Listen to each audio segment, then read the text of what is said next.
Okay, ladies and gentlemen, welcome to Donna Just Being Real. My channel is about dating, love, relationships, and toxic relationships. And thank you, The Real. Thank you so much. The verdict is coming in.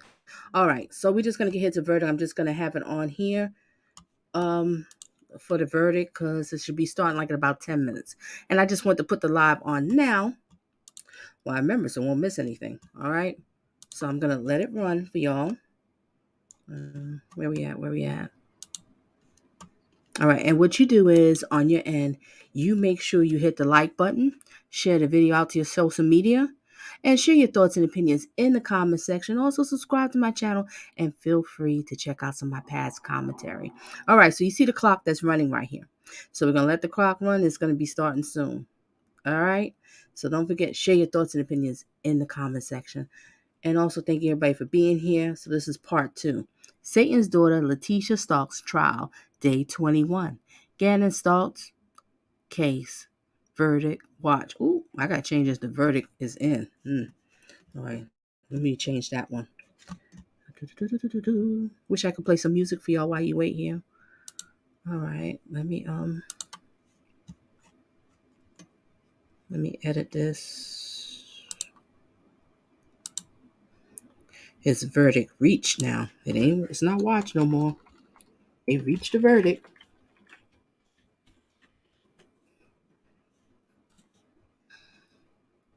Oh, wait a minute.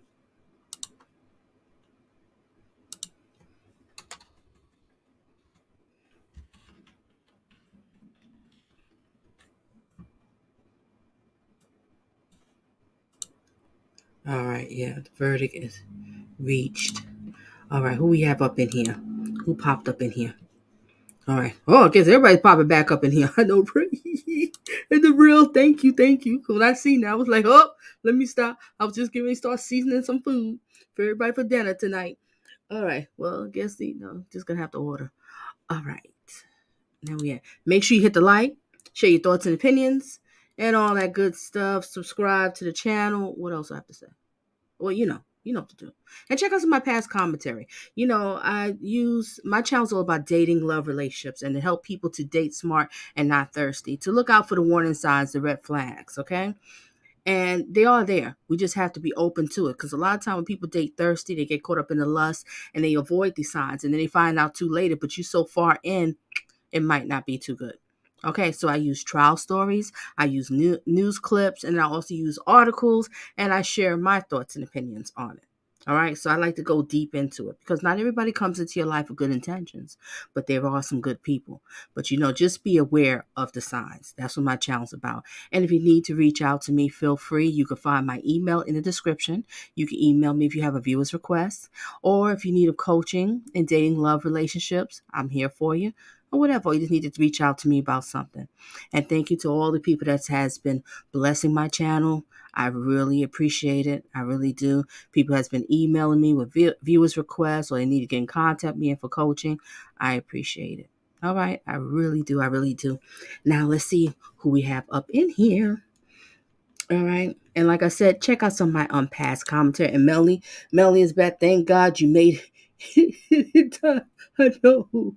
Shout out to the real. This girl just pop up on the channel and she just hit me with this. I was like, I saw this, like, oh, let me not get too wrapped up in. All right, and now GG. Okay, here we go. Yeah. I'm gonna put the link into the chat. So if anybody wants to jump on, feel free to come panel.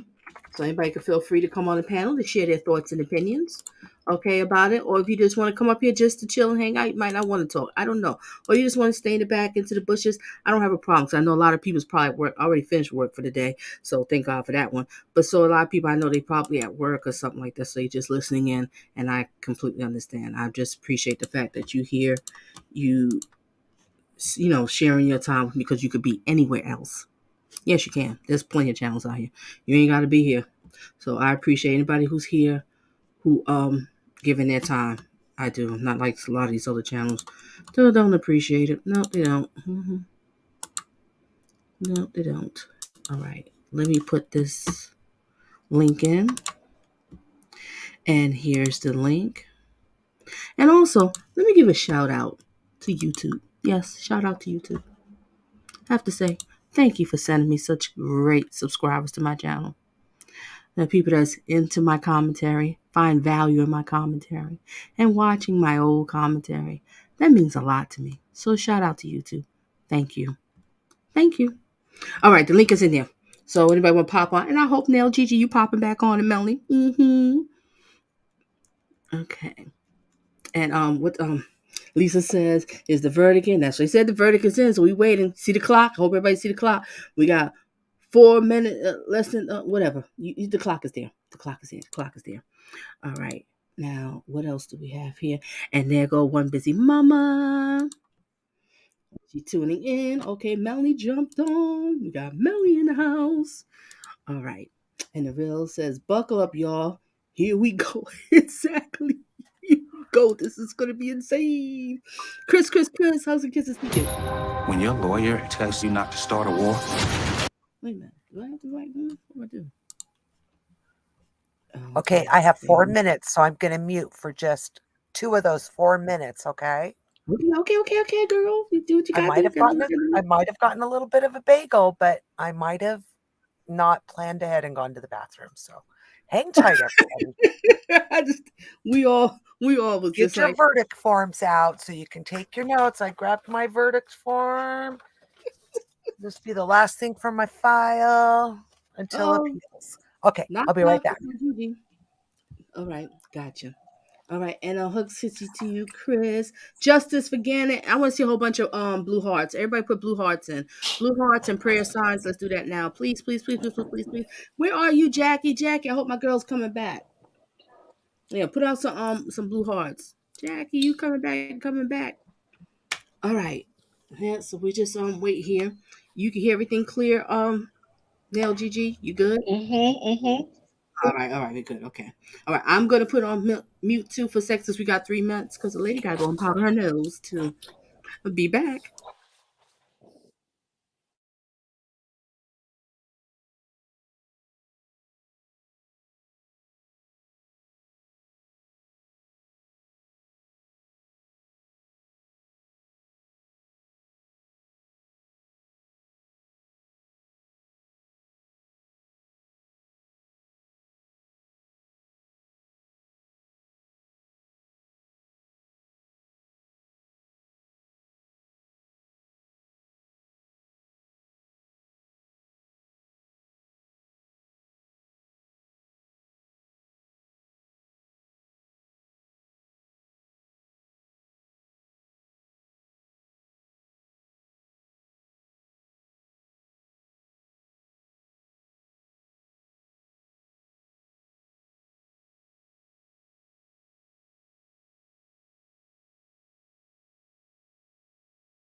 Okay, guys, when the judge comes in, he's going to tell the courtroom, he's going to give a new order of decorum that we cannot have any emotional outbursts either direction in the courtroom. But guess what? We're in the virtual courtroom, so we can have emotional outbursts. I just wanted to make sure everybody understood that. I'm excited. I hope everybody else is. Yeah, I'm a little nervous, but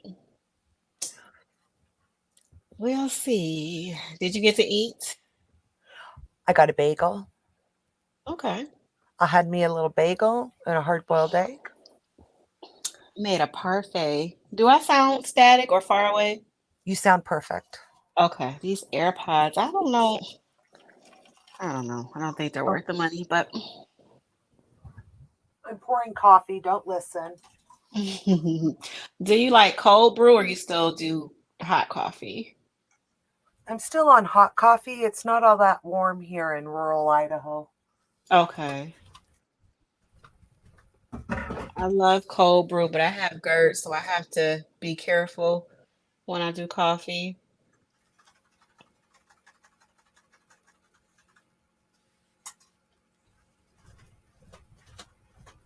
Oh, When it gets warm, I switch over to only having like 1 cup of coffee in the morning.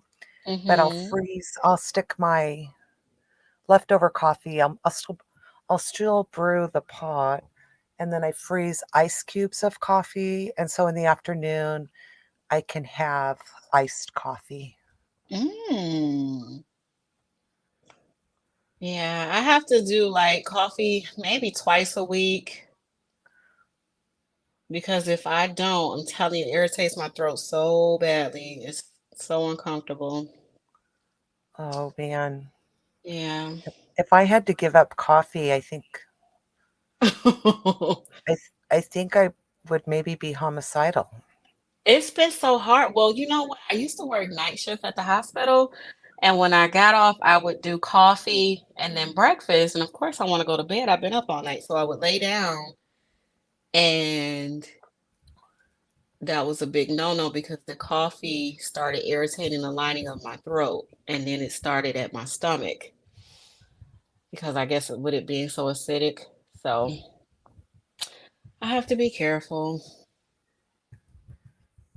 but it's so good.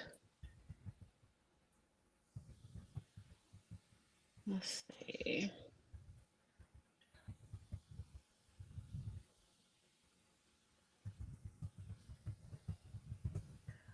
You never hear my keyboard? I hate that when people do Yeah, that.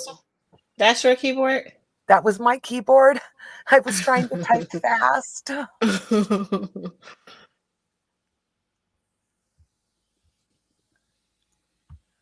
I'm looking for um Me too, Charm. Me too. I'm sorry, not Charm. Kim. what Wicked happened? nervous. Oh, yeah. I am too. Here's my issue. The only issue I have with her being deemed insane Hmm. is that it's something less than life without parole. Yeah. And I don't want her to ever, ever walk free. Hmm. Hmm. I do think she's a little nutsy, but I don't think she's criminally insane. No. She knew what she was doing and just the measure she took after. Right? That was Oh, enough for gosh. me. Come on, Donna. 40 seconds, honey. Uh-oh.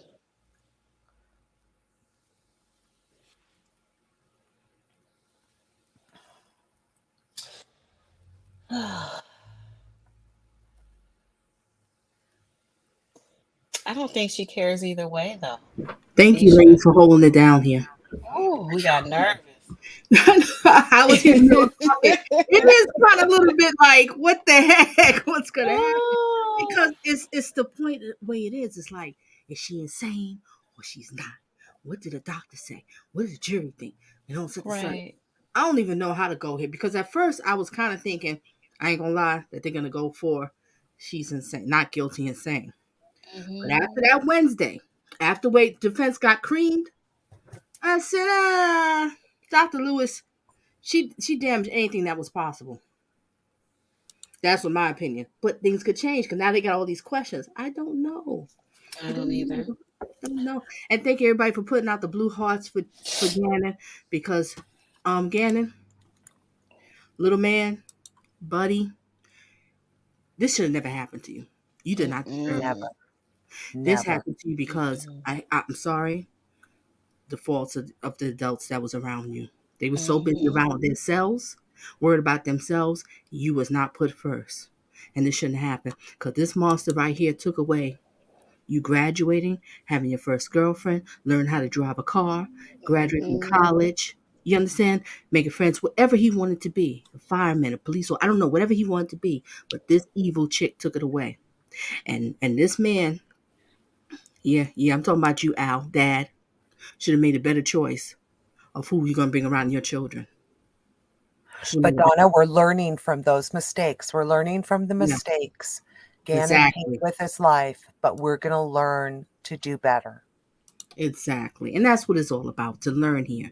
And even if you don't have children, if you're an aunt, you're an uncle, or you're a mentor, or whatever, share this with them. Talk to them. And it's important about us as parents to teach our kids about dating because schools is not going to teach them that. They're not. That's not their job. That's our job as a parent to let them know, look, make wiser choices. And we have to lead and show by examples. Or if we do get caught up with a dusty or a dustat, at least we got out of there and let them know, look, this person was no good and I got out the relationship. And if that happens to you, get out. Don't stay.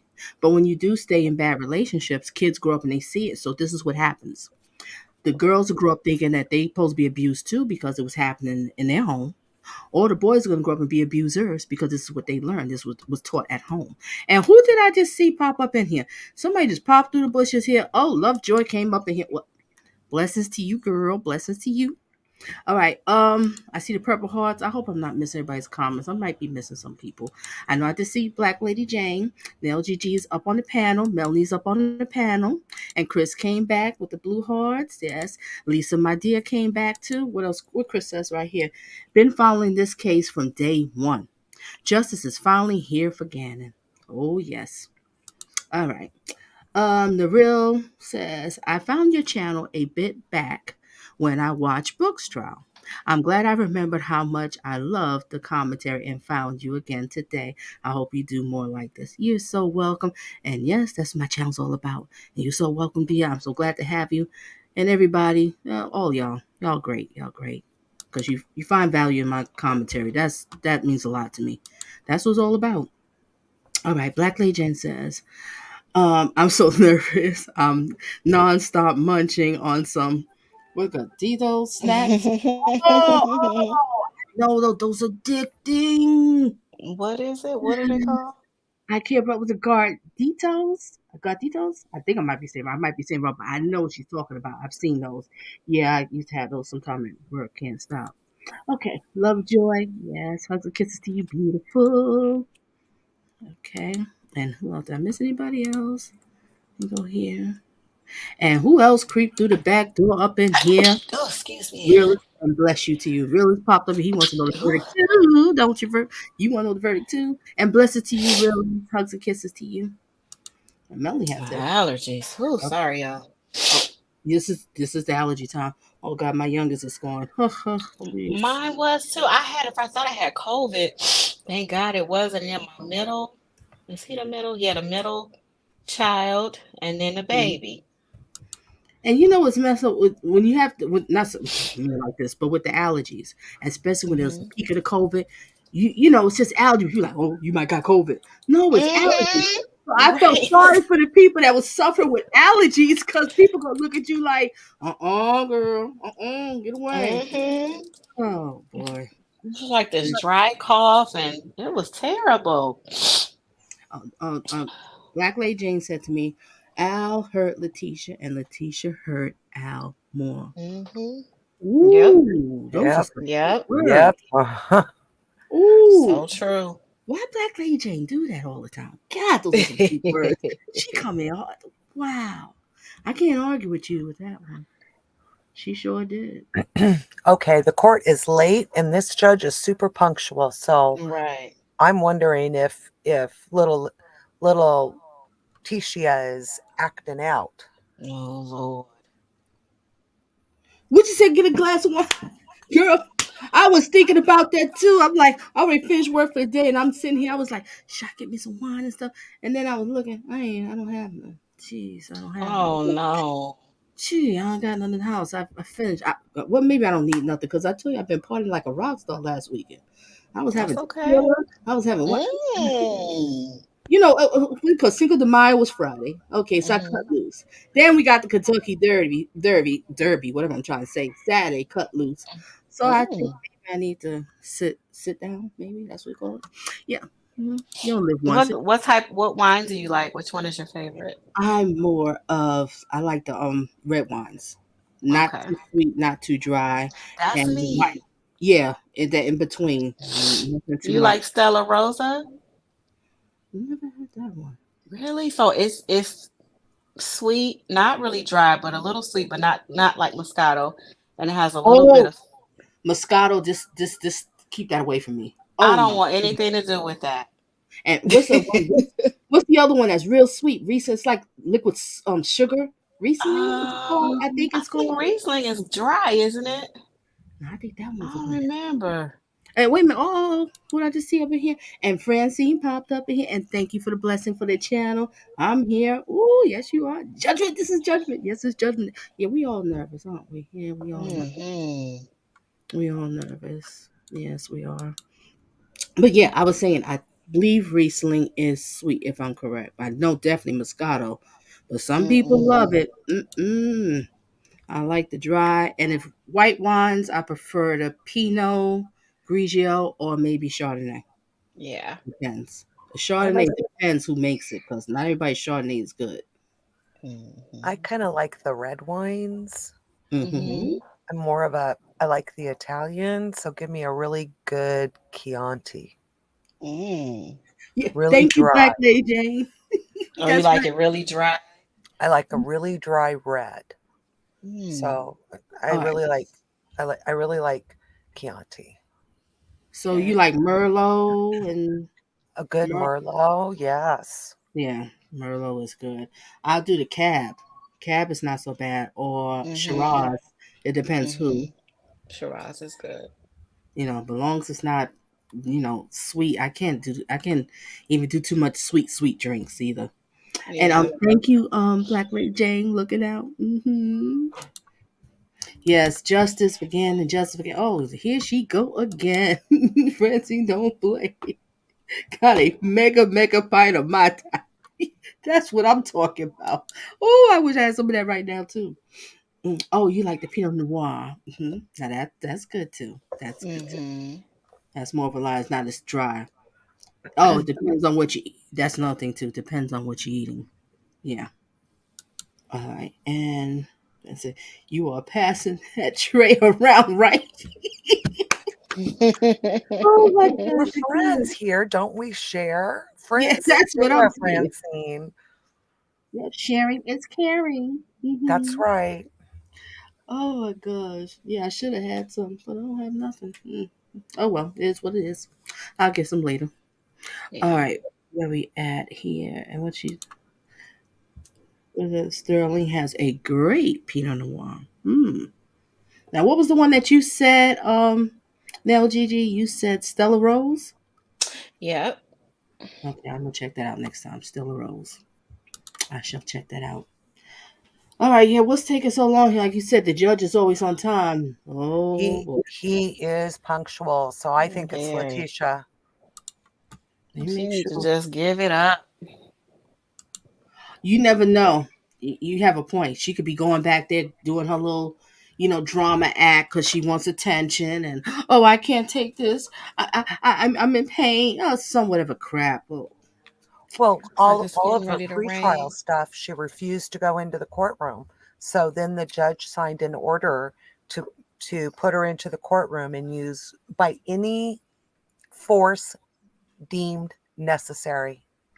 wait a minute. Mm. Hold a second. So you wait a minute. You talking about for this trial? She didn't want to be here at all. You saying?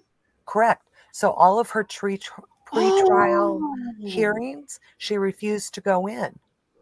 And so the Wow. judge signed an order that said to present her to the court by Excuse any me. force necessary. Oh, wow. that explains why she's always have her head down and act the way she do. Cause I kept saying to myself, I said, this girl act like she does not want to be here. She She doesn't want to be doesn't. Mm-hmm. bothered.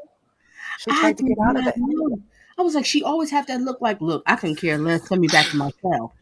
So the judge made her that. See, this. So I'm glad that we communicate. Everybody's, sharing their thoughts because I didn't know this. We all see a little something different. And then when we all come together, we got a bigger picture. Oh I was watching wait. another channel and this guy had a phone like phoned in someone that actually attends the court sessions every day. Uh-huh. And she was saying that Letitia does actually go to sleep every day. So when she has her head down on the table, she's sleeping. She's not just resting her head, she's asleep. So let's talk for a second, too. Oh How we shoot. see a little something different in this courtroom than we saw with Daryl Brooks. Mm-hmm.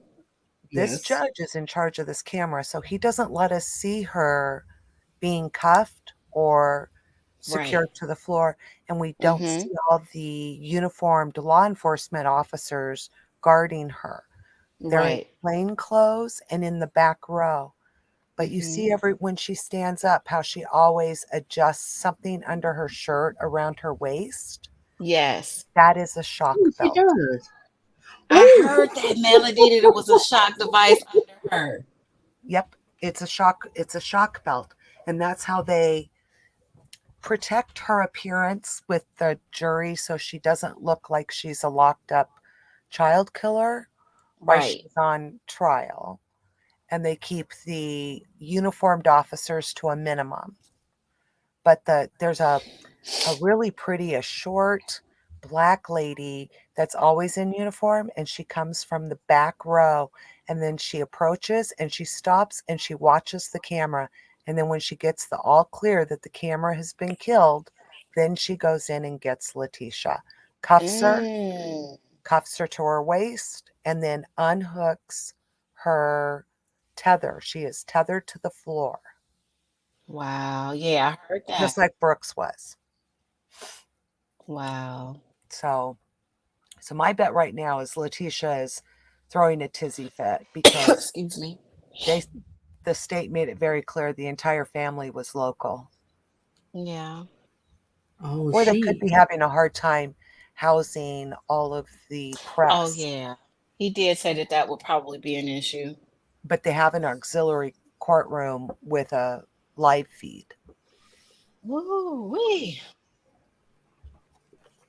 So the chick did not want to be it. That explains why she act. Every time I look, I say, "Wow, she really couldn't care less." She have to look like, why don't you just send me back to the cell and do whatever y'all want to do?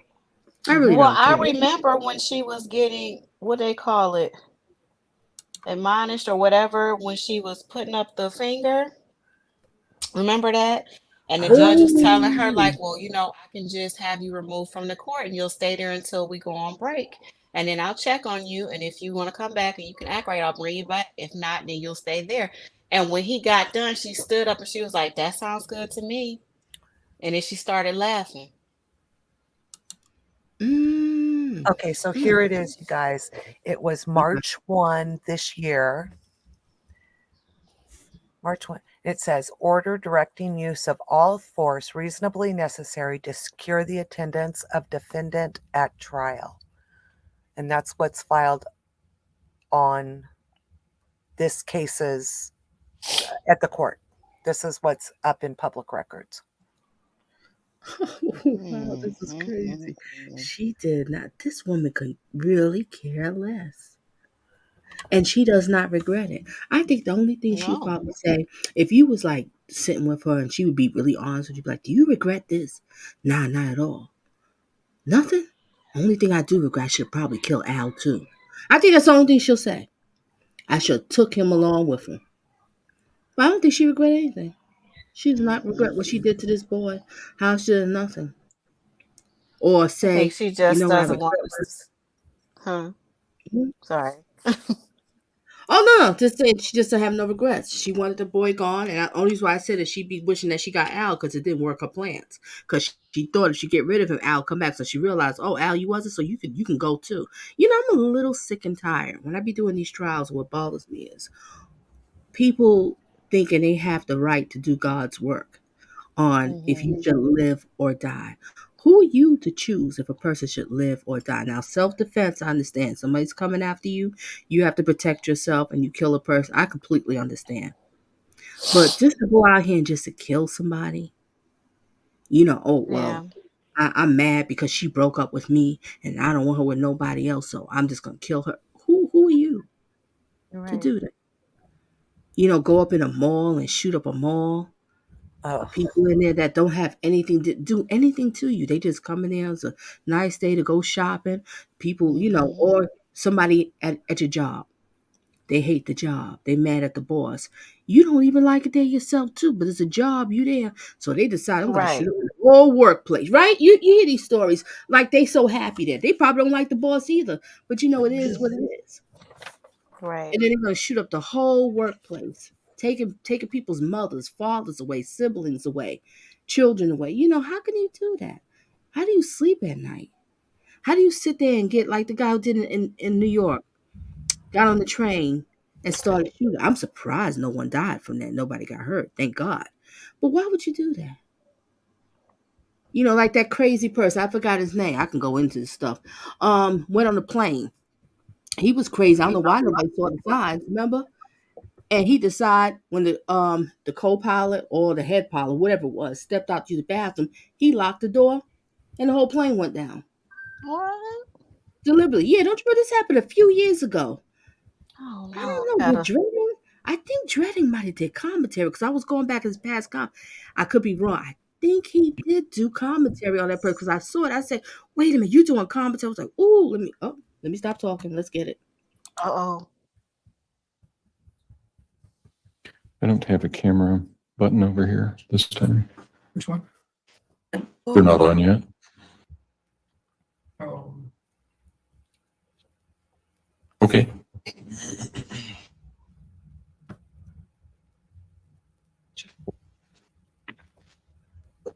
All right. Court will call 20 CR 1358 People versus Letecia Stauch. Record should reflect the jury is not present in the courtroom.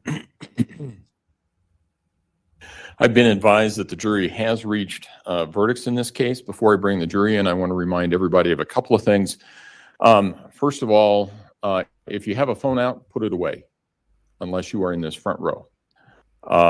In addition, I know that this is an emotional case. I get that. I understand that. Really, I do. But this jury has worked hard. So regardless of whether you agree with or don't agree with their verdict, you need to exercise appropriate decorum. So let's not have any emotional outbursts or anything like that. And I think we're good to go. Let's go ahead and bring the jury in now that I have you doing something else. Okay.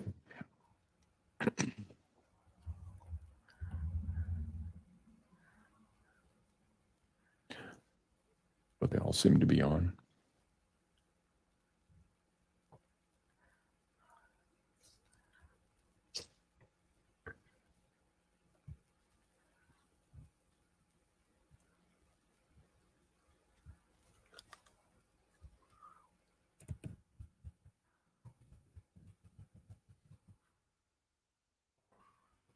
It doesn't matter to me. I see it. So long as it's broadcasting, I just wanted to make sure that was not the issue.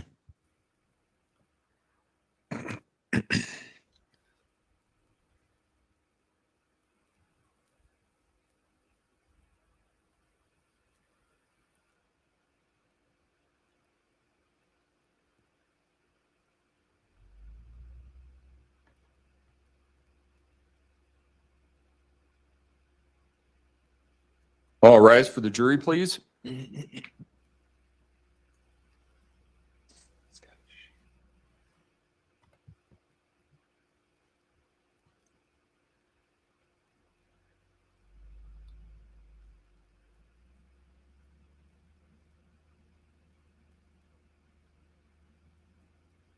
Thank you. You may all be seated. Court will recall 20 CR 1358 People versus Letecia Stauch. Record should reflect the jury has returned to the courtroom. Good afternoon, ladies and gentlemen. I see that juror number 5, that would be you, has all the instructions and things like that. That's usually a tip-off to me that you might be the foreperson. Are you in fact the foreperson? And has the jury reached verdicts in this case? All right. If you would hand the instructions and the verdict forms to Mr. Sproul, please.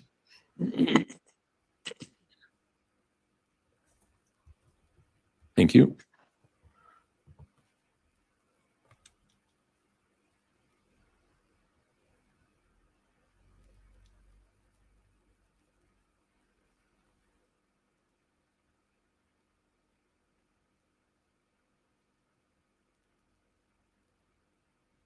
All right, verdict forms do appear to be in proper order.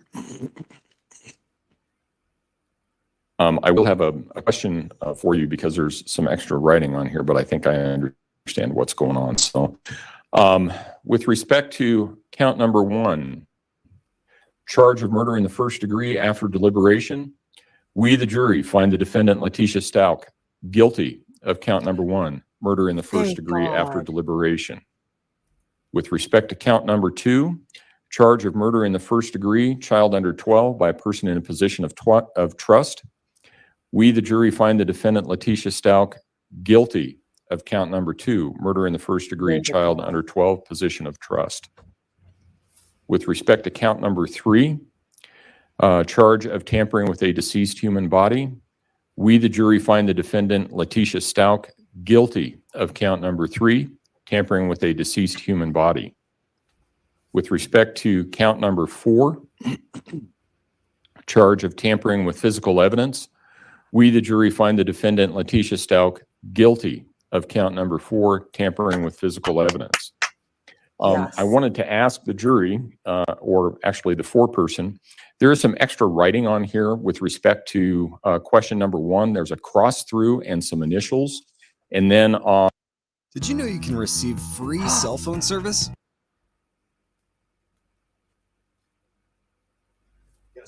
all right. And is that what you intended with all of the other verdict forms? Yes, sir. All right. With that, does either side wish to have the jury poll the prosecution? Yes, Your Honor. All right, what this means is that this is a process that is sometimes requested by the attorneys following a verdict to make sure that everybody has agreed on all parts of it. So I'll go down the row, starting in the back.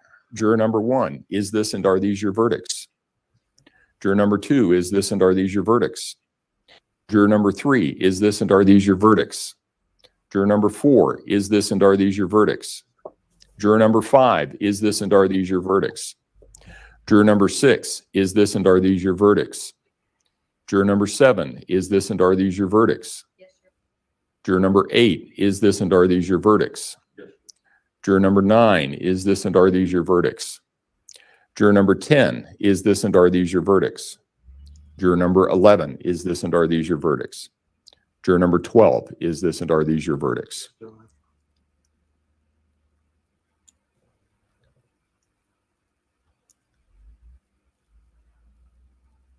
I want to thank all of you for your service. Jurors don't get a lot of training. However, you all were selected because you were willing to be open-minded and impartial, and were willing to make decisions based on the facts and the law. You, the jury, heard and saw the evidence. You paid attention all day, every day. Someone else may tell you they disagree with your verdict or some aspect of your service. They may want to express their opinion on the matter. However, we didn't ask them for any of their opinions. We asked you for your judgment. We asked you for your verdict based on the law and based on the evidence. Someone else may tell you they think they're better and smarter and more intuitive than all of you were. Ignore them. As a judge, rarely does a day go by that I don't make somebody in the courtroom mad. The fact that some people may disagree with your verdict or the law only means that those who disagree with you were not carefully selected to be fair and impartial.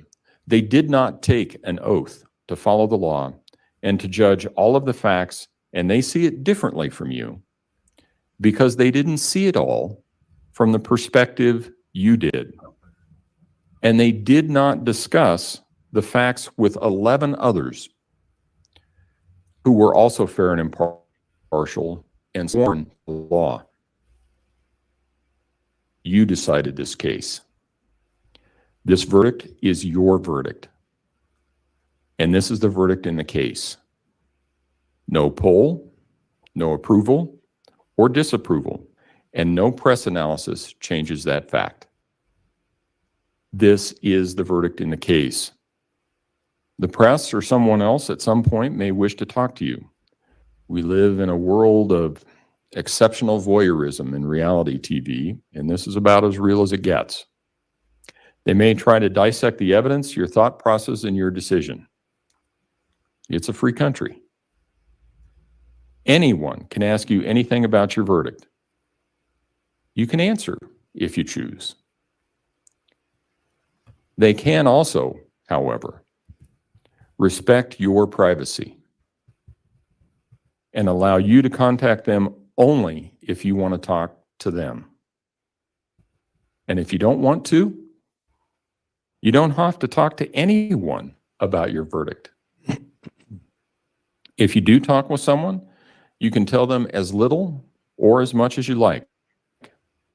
Someone may even ask you to give an affidavit regarding some aspect of your jury service. You're free to give an affidavit. You're free to decline to give an affidavit. That is a personal decision you are entitled to make. If anyone continues to talk to you after you have told them you do not want to speak about the matter or becomes critical of you or your jury service, please report that incident to me. Again, I want to thank you very much for your service. Without honest people of our community serving on jurors, we cannot secure the right to a jury trial in this country. And it's a very valuable and a very important right.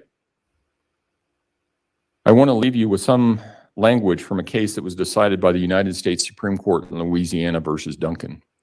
In that case, an individual was denied the right to a jury by trial, or a trial by jury, sorry. And that case went all the way up to the United States Supreme Court. And the Supreme Court sent it back to the state of Louisiana. And it said, you need to give this man what the Constitution requires, which is a trial by jury. And when it sent the case back to Louisiana, it said, we believe that trial by jury is fundamental to the American scheme of justice. Trial by jury is more than an instrument of justice and more than one wheel of the Constitution. It is the lamp that shows that freedom lives. Without your dedication and sacrifice, that lamp would not shine as brightly as it does. So I truly thank you for your service. You are now discharged with the thanks of the court. And for the last time, all rise for the jury, please.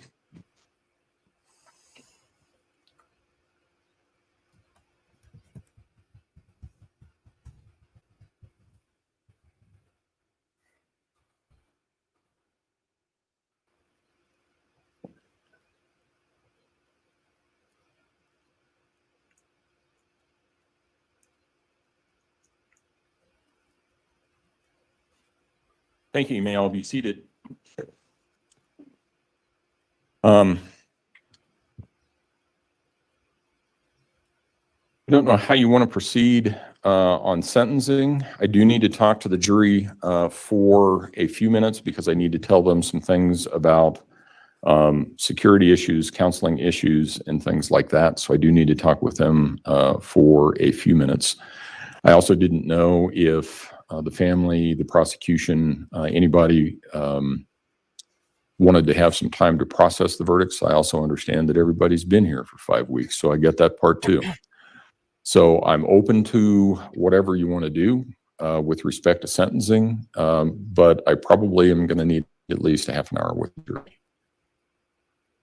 I think that would be appropriate, Judge. The people are obviously ready to go to immediate sentencing. I believe defense is Okay. And I can tell you that the family's been thinking about this day for over 3 years. They're ready to go to sentencing as well. Okay.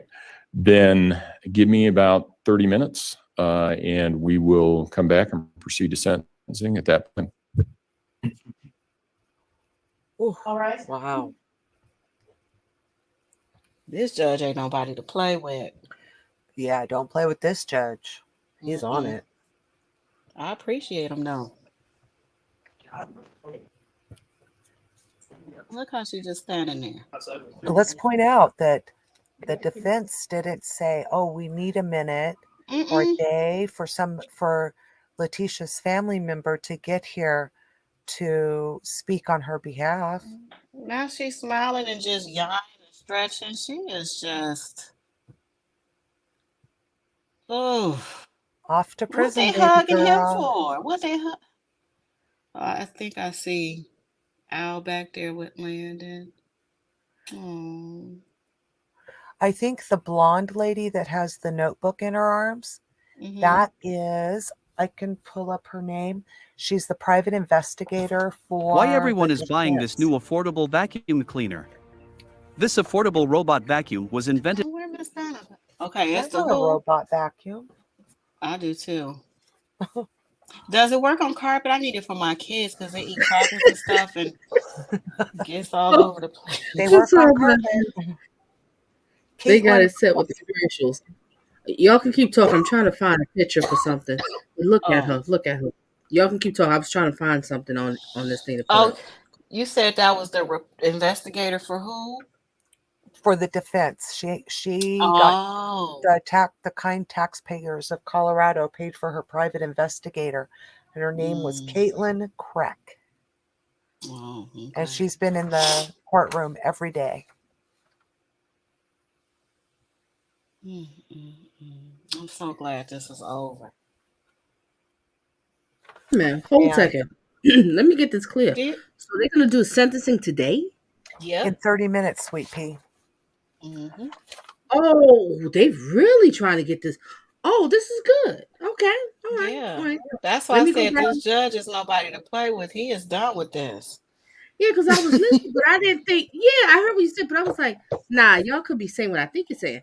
I thought Mm-hmm. you didn't do that. Oh, okay. Well, you know how it goes. Every state, different laws, different Right. rules. You know, Well, I that's why when think people want to move to. Hmm.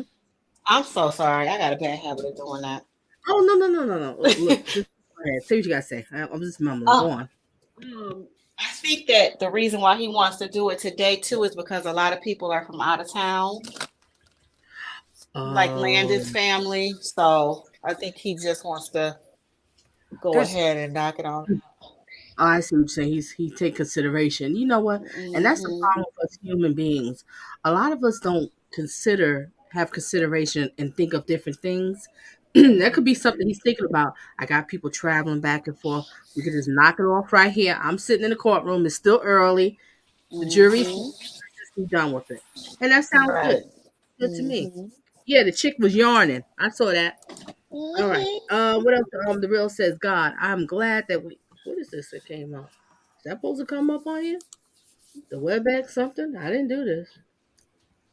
Ooh. Oh, I don't know what that is. Okay, I guess a draw of information. I'll just leave it here because we don't want to miss nothing. God, I'm so glad that we never have to hear, we never have to see her face again after this. Oh yeah, she's done. Mm-hmm. take her out like yesterday's garbage. We're done. Yes. She's done. So part of the sentencing thing is there's no leeway because this was a straight clean sweep guilty. Mm-hmm. Colorado on class one felony, Yeah. there's Oh, only hold one just a second, sentence. Melanie. Melanie, hold just a second. Thank you so much, Francine, again. And anyone on the Mm-hmm. aisle listening to Donna, I'll buy you a mega pint of what you drink. That's what I'm talking. Thank you, girl. Thank you, thank you, thank you. All right, go ahead. I'm be here, but I'm just disappearing because I'm trying to find a picture of something before we end this whole thing. Well, we're gonna be still here for here. So everybody who's here, I understand people probably at work, they can't really engage too much and stuff, but make sure you do vote. And let me see so far. How much of the votes did I got so far? I got 8 votes. And I said, how do you feel about the verdict? Oh shoot, that was easy. 100% said Donna pop open the Mm-hmm. champagne. All right. Well, the second choice was zero. Was I'm disappointed. Donna shaking my head, and 0% said I'm not sure what I feel. Donna. Okay, everybody saying pop open the champagne. God dog, let's get it. All right, y'all took a Mm-hmm. talk. Let me go and find this some picture. So the real Kim, I while they didn't say victim impact statement, they said the family was ready. So I'm assuming they mean the family is ready with their impact statements, but the Mm-hmm. judge has no leeway on sentencing. It's straight up LWOP, life without parole. Good. That's what it is in Colorado, life without parole. Done. So he doesn't need to think on it or think about mitigating, circumstances. It is Right. strictly LWOP. Mm-hmm. So my question is, is it 1 LWOP or 2 LWOPs? Because Right. they convicted her on 2 separate murder charges, but she only killed 1 person. Yeah. So I'm kind of curious to see that. Lord have mercy. So do you think she just doesn't want us to see her show any emotion, or she really doesn't care?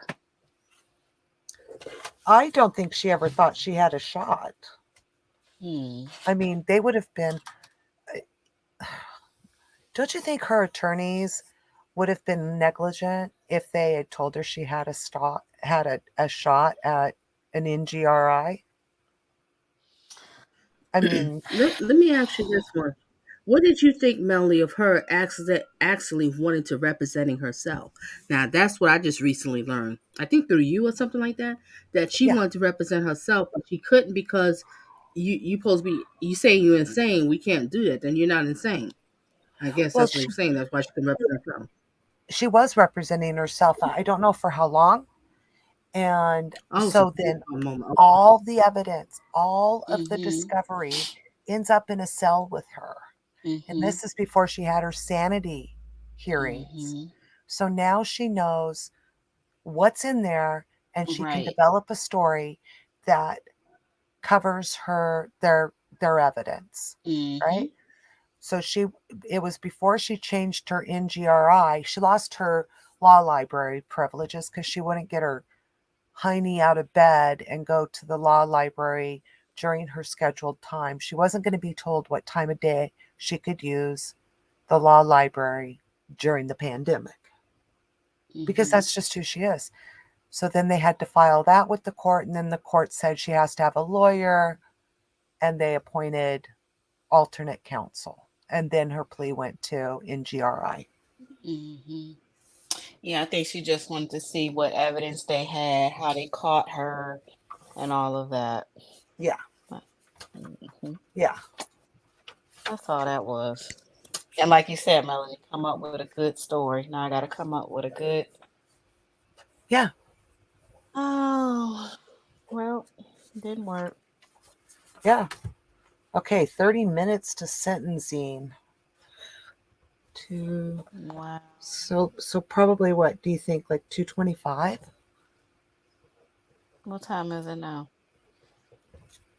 159. Well, okay, it's 159 Colorado time. I'm in the same time zone. So that'll be 4:30 here. Are you in Eastern? Mm-hmm. Okay. Yeah, I'm East Coast. Because I'm 4 o'clock. You East Coast too? Okay. So we four Yep. o'clock. So I guess around like I guess Like 4:30. 420? Yeah, Like 4:20. 420 or so? Mm-hmm. Unless you have to Wow. Well, that's good. They wrapping everything up, and that's like something Mm-hmm. to think about. Because like I said, I enjoy everybody's talking and sharing their thoughts, and we looking at different angles.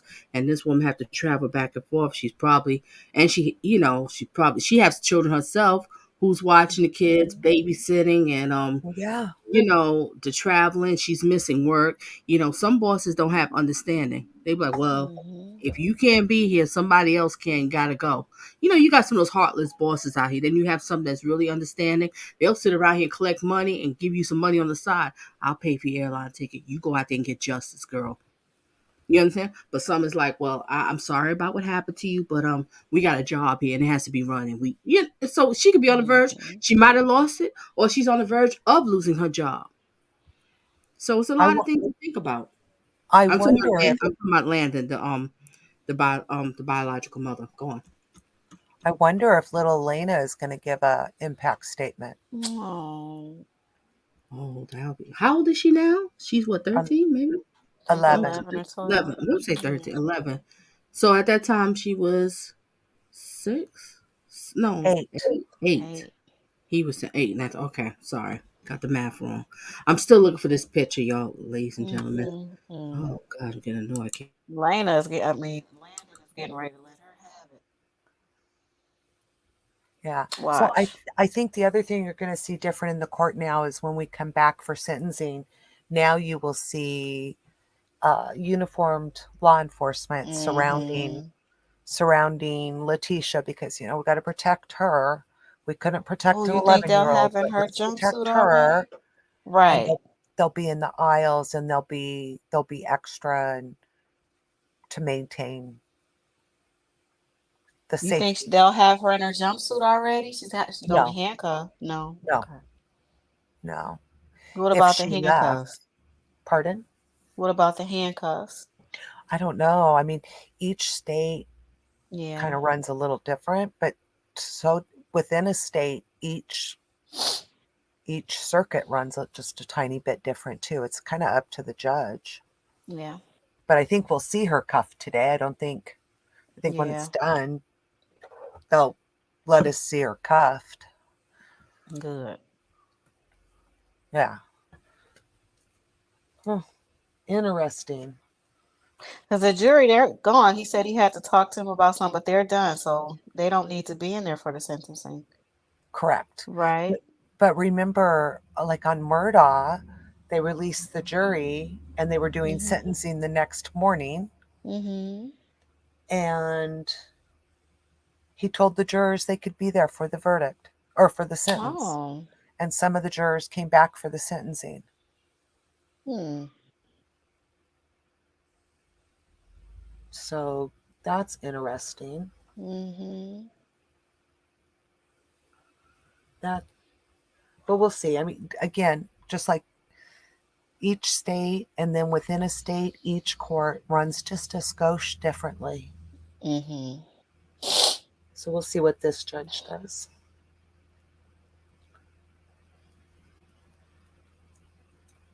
Just hope the jury knows we all panicked when they went home for the weekend. Yes. Oh Okay. man. Is Donna pulling something good?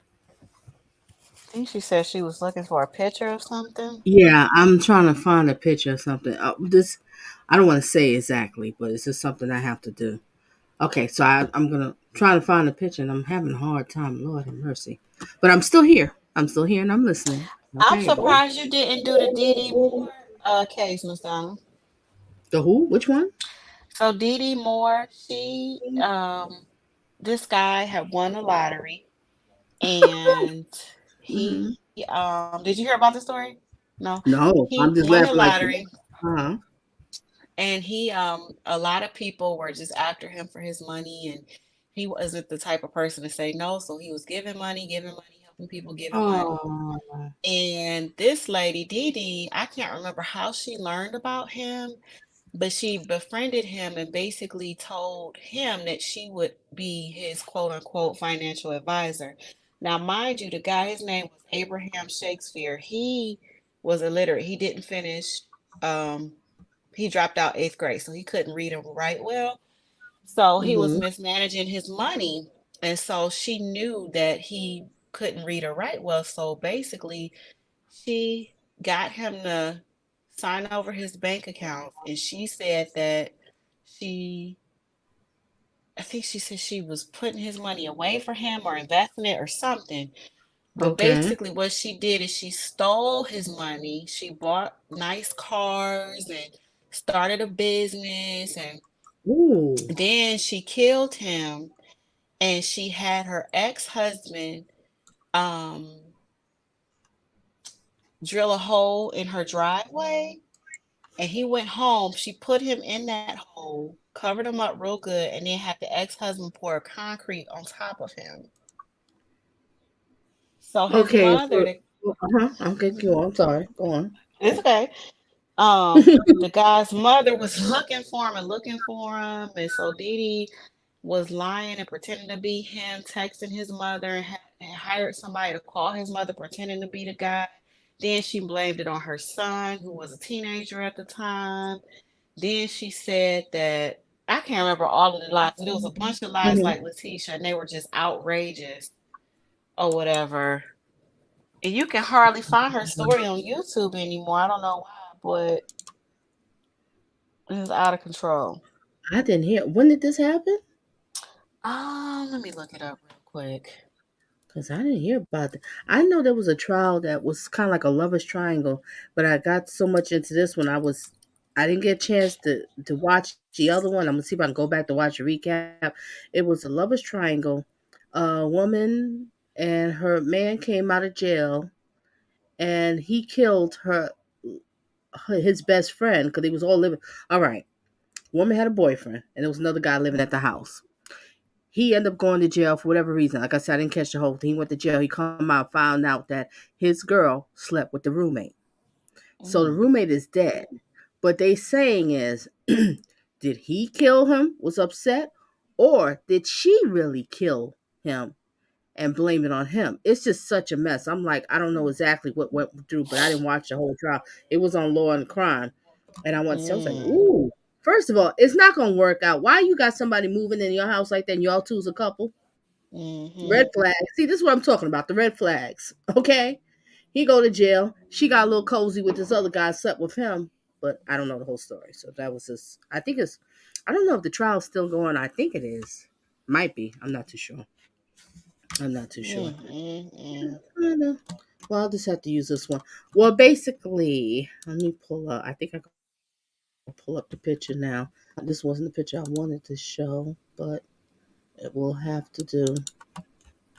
Okay.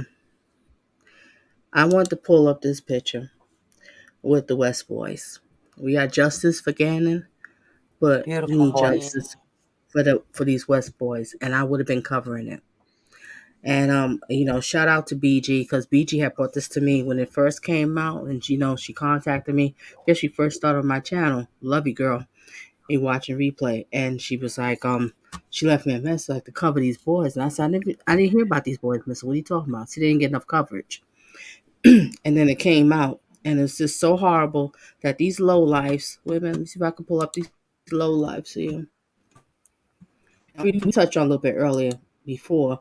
Only reason why I didn't touch. Oh, I can't get that picture. Oh darn!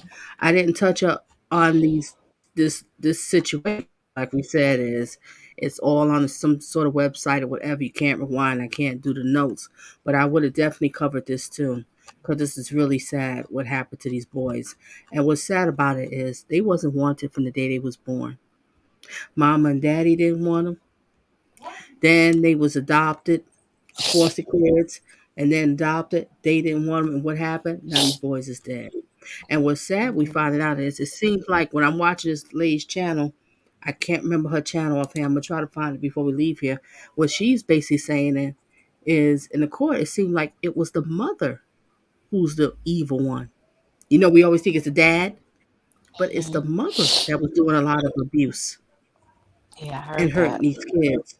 Yeah, you heard it too, right? It was her. She was Mhm, the evil one. mhm.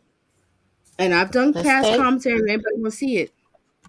But they need to get justice. And sad, we're never gonna find their bodies. They're never gonna say it. Mhm, And I remember when it first came out, the first thing came to my mind was, oh, your answer is gonna be right there with other kids, because there was 4 other kids in the house.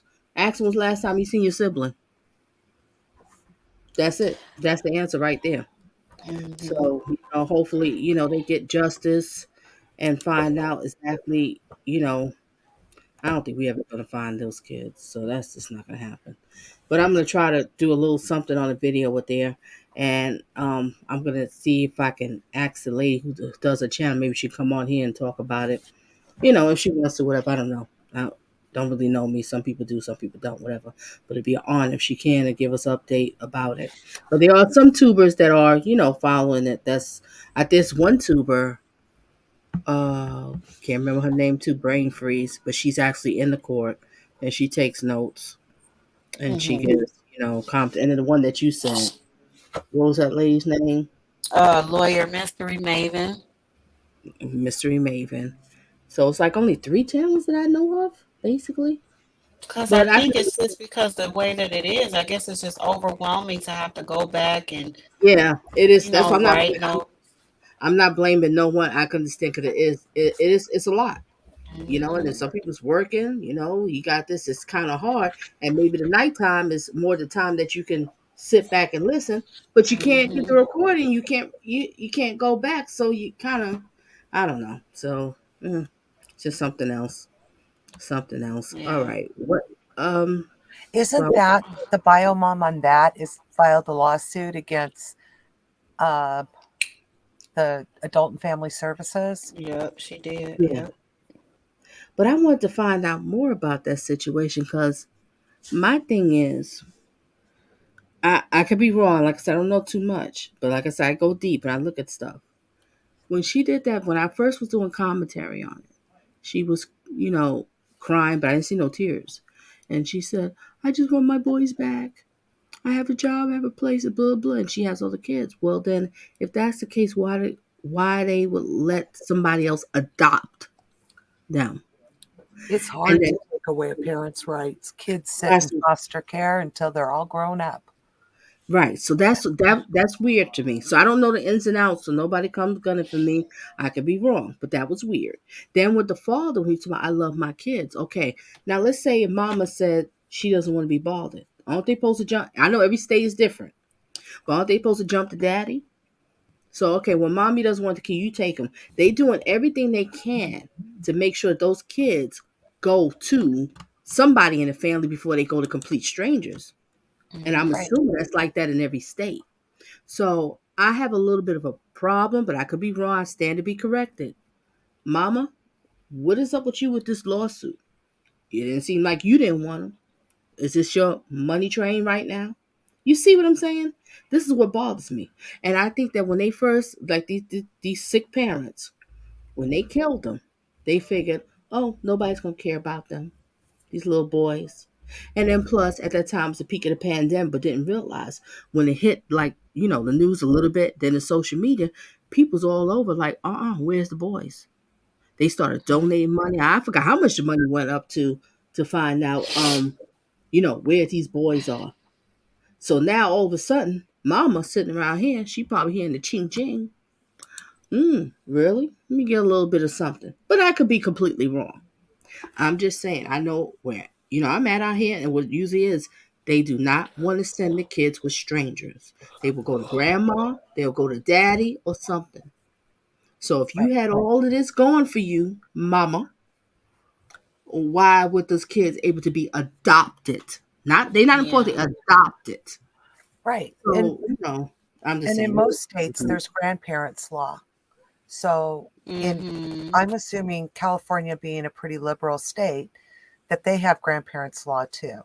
So the grandparents would have been given an opportunity to provide for and care for these children before Mm-hmm. they're been put up for adoption, because grandparents have rights Oh, to grandchildren. Mm-hmm. excuse me, hold a second, Melanie. Okay, I missed your comment. Okay, you can come back. Thank you for being here. I understand you got things to do. All right, we'll probably, we'll still be here. But yeah, like you said, Melanie, I didn't mean to cut you up. But what you were saying again? No, no, no. Grandparents, if a grandparent has been in a child's life, Mm-hmm. Mm-hmm. and now all of a sudden they're locked out of that child's life, the grandparents law protects them, so they just run through a family court and get their rights to visitation. Mm-hmm. Mm-hmm. Okay, so That's I know true. how it works in Oregon. California is far more liberal than Oregon, so there's a reason why these boys were put up for adoption. Mm-hmm. That's what I'm saying. Yeah. And it bothers me. I mean, like I said, I don't know the whole ins and outs. I might hear something like, and I'd be corrected, like, "Wait a minute, Don, you got your thoughts wrong, whatever." But it just doesn't add up. I Mm-hmm. mean, and that's what really hurts with me with these boys. I like tears came to my eyes with them. I'm like, these precious angels, they wasn't wanted from the day they was born. Right. Didn't work from the day was born. How do you don't just go into foster and all this kind of stuff unless you must have did something wrong. And the way she was in that video crying, no tears coming out. Like, I look for stuff like that. Mm-hmm. Oh, I have this. I just want my boys. I have this and I have that. Then all of a sudden, she's over here talking about she's suing, all glammed up, hair done, looking all. Mm-mm. Yeah, look at my past videos. I did. Maybe I'll do a recap on it. Maybe next Sunday we're gonna recap on the West Boys. I'm just got to do past stuff because I don't know exactly what's happening in trial, whatever. If I can find some clips on Sunday, Mm-hmm. and she all glammed up. I'm like, oh, You think you see something up in here, right? And actually, this stuff do happen with some people. You with parents and families. If they see there's some money going on, they're gonna get some. Wow, they put up this much money for these boys. And then the father's like, I love my kids. Well, if you love your kids, why they wasn't with you? Yeah. I'm not saying that you don't, but you get what I'm saying? Well, why you didn't make it about why for to be adopted. Do you understand what I'm saying? You want your Right. kids to be adopted? Don't they have to there's steps? They just Right. I can't get put what you're their kids saying. out. And If if they he's on find their out, uh-huh. if he's on their birth certificate, he has to sign off on those adoption Right. papers. Thank you. Thank you. See, I'm telling y'all, whoever's watching the channel, I go deep. I look at all kind of angles. This is how I am. I'm trying to understand. Come up with some bull crap story talking about the boys was inside and he went to go and get some wood and then turn around. Honey, where they at? I don't know. I thought they was with you. And then they went running around looking. They didn't go nowhere looking for those boys. And lied like I see. They thought they was using the pandemic because I did do some commentary because there was a lot of killing when the peak of the pandemic when everybody was on lockdown. They was able to kill people, hide bodies. I'm just trying to figure out what did the mother think she was gonna get because CPS is not. How are they responsible for what two adoptive parents decided to do? That they were negligent in letting that family adopt the children. And they pulling up some, but maybe. But you didn't want to sue until after they were found dead, or not found, but after it was assumed that they were deceased. Now, Gigi, your thing is fuzz. I want people to hear you clearly. Oh, I'm sorry. I'm sorry. Hold on. Crackling. Whatever the sound is, something. Yeah. Well, I know everybody wants to hear you, but yeah, Okay. you have. Oh, yes, girl, you clear. Gotcha. Okay. So what I'm asking is, they didn't file the lawsuit until it was assumed that they were deceased, right? Right. Okay. Correct. So if you felt that, but why wouldn't you do that before? Exactly. Like if Because there was no somebody, negligence before. The children had to die for there to be negligence. They're oh, saying what they're saying is that Children's Services did not properly vet these people adopting the children. But you have to have in order to sue them, you have to have a claim to the children. She doesn't have a claim to the children. She allowed them to be adopted. She sure did, didn't she? So she has no claim. right. Yeah, That's because I you guess have that's to what I'm get. trying to understand. She wasn't locked up in prison. That it'd be No. like, well, you lost all your rights. Somebody had to say it was okay to adopt. And they had Right. to shoot over to good old dad to say, was it okay to adopt? You know what? This Sunday, we are doing a recap. I'm going to talk about these West boys. All right. Because if same love I have for Gallant, I have to have for these boys too. So Sunday, I'm just going to pull up some recap videos or whatever, the best I can find. And we'll do that like Sunday after. Whoa. Maybe not. No, Maybe not this I'll tell you Sunday, because I'm Donna. correct. Yeah, that's what I'm just realized. It's Mother's Day, so I don't think it'll be this Sunday. But I'm gonna have a day, maybe during the week or whatever. I have a day that we're gonna do that one in the recap because it just doesn't add up. He It has a does father, and I saw the video of the father, and he was saying he loved his kids, so why they couldn't bring the kids to you? Why you didn't take them? Well, if you unfit and doing this and doing that, need to get back on some of that weed. Yeah, I said that in the last video because his lips was burnt and he looked like a weed head. And focus on your kids. Kids wouldn't be, I'm sorry. I just go deep. I look at all this stuff because the actions that parents do, it affects the children. It is what it is. Yep. I'm going to get, we've got like 4 minutes, so I'll give you a little fill-in. I personally think that on adoption, that DNA tests need to be done before people start signing off on babies. So I know of a case where husband and wife, both of them ended back up on drugs, baby's born addicted, and the baby was adopted out. Now, this saved their 2 children at home because this third baby was born addicted. And when you have a baby born addicted, you lose the child. They take it from you in the state of Oregon. They also take your children at home. Mm-hmm. Okay, which they should. Well, this wasn't the husband's baby and he knew it. Everybody knew it. He signed the adoption papers. And another man's child was put up for adoption. Oh. Right? I don't think it Wow. I think that other guy had the right. He should have been given an opportunity. Yeah. Myself. Absolutely. But yeah, so their children, I mean, they divorced. The man has custody of the 2 children they had together. She couldn't get back off drugs. She's just recently gotten off drugs and now she has visitation. But it's taken years and years for that to happen. But that's my thought on adoption, is that I think that you need to go a little deeper when a baby's being adopted. I think you need to prove, we know it came out of that woman. I mean, we know it's that woman's baby, but I think we need to That's true. DNA on the fathers to make sure the right person is signing away their rights. Mm-hmm. Let me see this comment. Well, Black Lady Jane says, I don't think I got to. I thought it was the husband's children, and CPS allowed them to be with their father. I think I'm a little lost in that comment. Not sure. I think she's saying that she thought those children belonged to the husband. Oh, the adoptive husband adopted. Yeah. Oh, Is that what it is, okay. Black Lady Jane? Is that what you're talking about? Because those kids, these two, both of them was foster kids. And the West family, Terzell and Jacqueline West, adopted them. They was foster kids, and then they adopted them as their own. And then they changed their name to Orrin and Orson, but their real name is Sincere and something. I'm not quite sure. Classic. Sincere and Classic. They changed it for the name. Sincere and Classic, thank you. It was Sincere and Classic. But then they changed the names. But if I'm correct, Giselle and Jacqueline have 2 biological kids from them each other, their own children. And then they adopted 4 kids.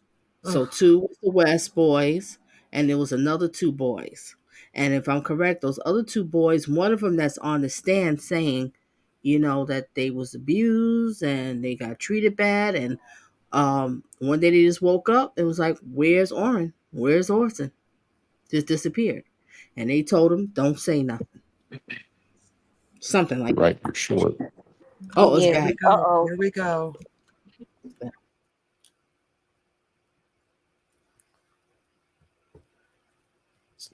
Your Honor. All right, court begging will recall you. 20 CR 1358, People versus Letecia Stauch. My understanding is that both sides are prepared to proceed to sentencing. Is that accurate? Prosecution? Yes, Your Honor. Defense? Yes, sir. All right, before we start, well, first of all, I assume that we're going to have some family members. We have some family members and other people that were by this Okay. case that would like to speak, yes. Sure, all right. Before we start, I want to remind everybody that I am the person that imposed the sentence in this case. That means that when you come up to the podium, you address all your comments to me. You need to do that in a respectful fashion. Remember the decorum. You guys have done great for the last 5 or 6 weeks. And I know we're at the end now, but it's still important to continue with that type of appropriate and proper conduct. So if there's anyone that is going to speak as to sentencing, you don't turn and face the defendant. All your comments are directed to me. In addition, Ms. Stauch, you'll have an opportunity to make a statement to the court as well. Same rule applies to you. Your comments are directed to me. You don't turn and face anybody in the gallery or anybody else. If you have any comments, you make them to me. So with that, prosecution. Just before we get started, I just got a notification that it sounds like maybe on WebEx, your mic might be off, or I was just getting a notification that people are not hearing that. It's, all fixed, it looks like it's on. Or my tab says it's on. It is. Okay. It He is. says it's working. Okay. It may not have been on a little bit ago, and we were having a technical issue, and I think it got restarted, so I think we're okay now. Okay. So, but if you continue to get messages, let me know. I will do, Judge. Okay. The first person that would like to make a statement in the call, All right. and I'll have each person spell a name for the court report. Yes. All right. Just step up to the podium there and just state your name and then tell me what you have to tell me. Nicole Mobley, NicoleMobley. I just want to initially thank you for everything that you've done through all of this, as well as the prosecution. This has been well over 3 years of a family, as well as hundreds or thousands of us who have gone through a lot. It's been hard. It's been heartbreaking. And to finally see some kind of justice, especially for his family, is incredible. And I just want to thank everybody for everything that you guys have done. All right. Thank you, ma'am. Thank you. Jane?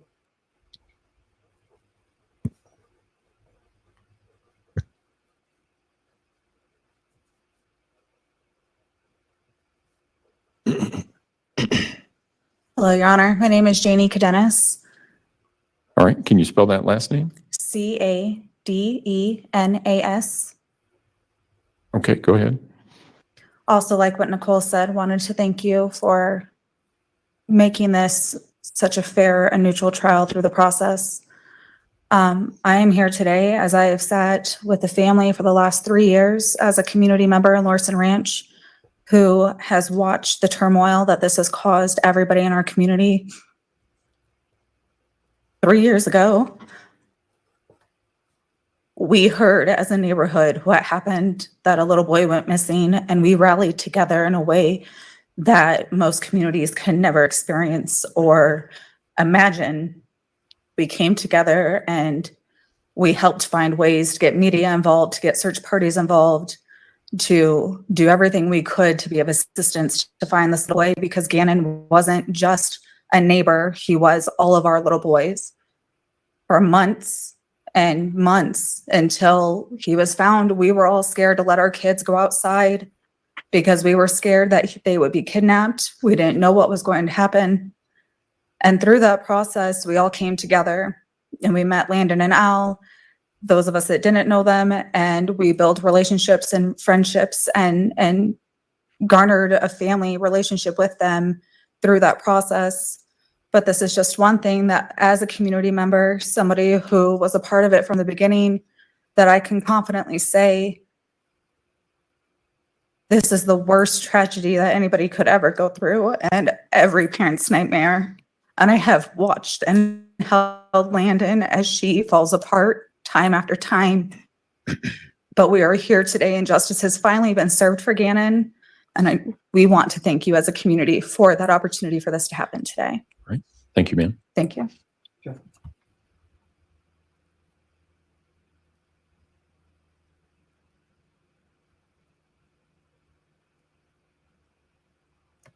Thank you, Your Honor. My name is Jeff Davenport, Jeffdavenport. All right. I am Gannon's great uncle. I'm Albert's uncle, and my sister Debbie, who hopefully will be speaking in a few minutes, is his grandmother. Because I am a couple of steps away from him in relation, even though I have personal memories of Gannon and the loving, wonderful young man that he was and the great man he would have been. I want to leave the depth of impact to his parents. So I would like to talk about the breadth of impact. The preciousness of an 11-year-old's life is beyond measure, and all other impacts to all the rest of us pale in comparison to the loss he suffered himself. But this now convicted murderer did not just murder Gannon. She murdered all of the love and joy and encouragement and security he would have brought to all those he encountered throughout his life. She murdered his children and his grandchildren and all of the joy and love and encouragement and security they would have brought to all those they encountered throughout their life, and so on and so on. She murdered his junior prom, his senior prom, his high school graduation, his college years, his career, his marriage, his retirement, and his golden years. And it just goes on and on. Because of her crime, all of our fragile trust in one another has been further eroded. It's not an exaggeration to say that millions of people throughout the world have heard of this crime and will, as a consequence, be less trusting and more suspicious of those in whose care they entrust their children, even those who have loved and cared for their children for years. And because of her specious, cynical, calculated use of the NGRI defense in this case, those who are truly mentally ill will be treated with more suspicion and may not receive the help that they need. The reverberations of her murder of Gannon will ripple throughout eternity, and the impact of her crime is truly incalculable. Thank you. Thank you, sir. Mr. Allen? That was good.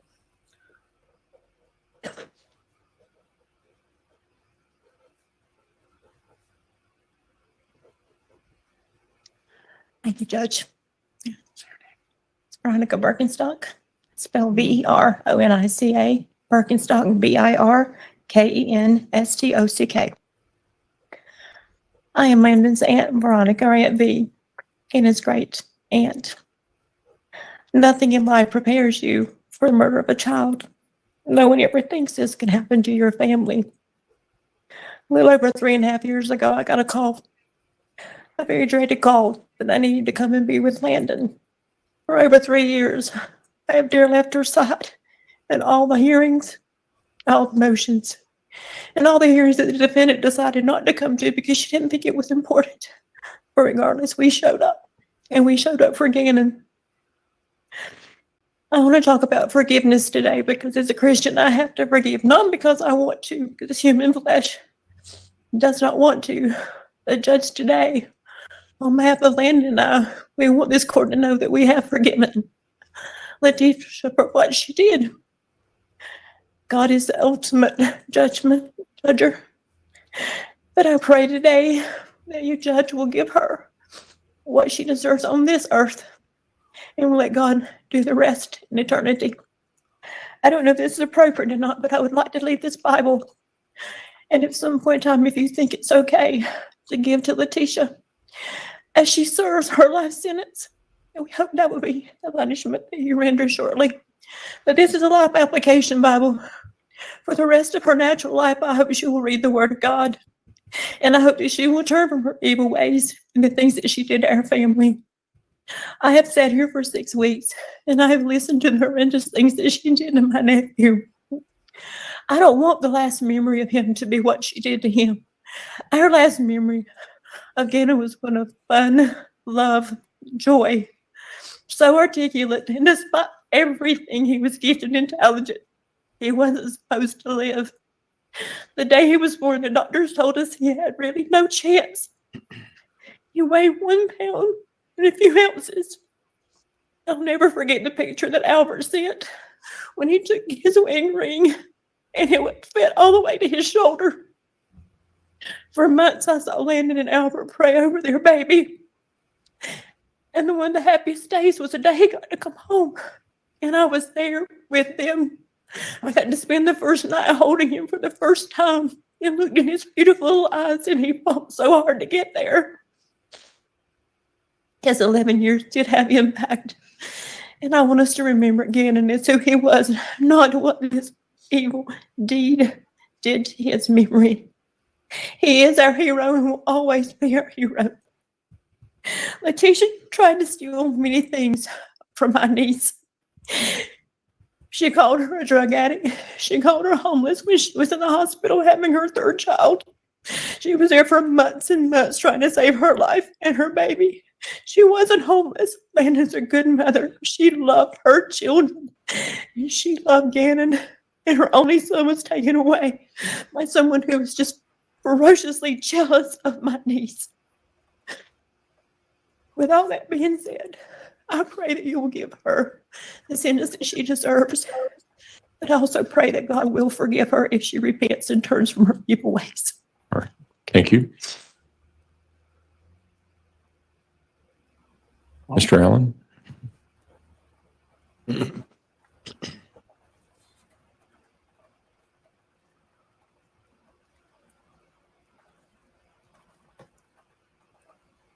My name is Bob Rogers, B-O-B, R-O-G-E-R-S. My wife Patty and I are grandparents to Lena and Gannon, who we never had the opportunity to meet in person. Over the past couple of years, there's been a lot of tears and challenges with Al, if we hopefully helped him walk through this tragedy. The person that comes to mind for me is Lena. Lena is Gannon's younger sister. And we have the opportunity to be grandparents to her. And she's a beautiful child. She sings beautifully. She's talented, which she doesn't have. Is an older brother to stand beside her as she goes through her life. She still mentions Gannon quite often, her brother. We never want the spirit of Gannon or the memory of Gannon to be lost. So I just am a loss for words. Thank you. All right. Thank you.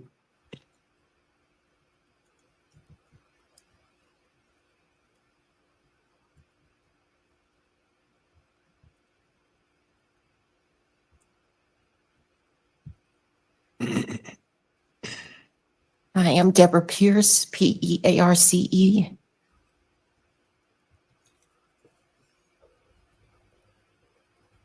Sorry. Gannon's grandmother.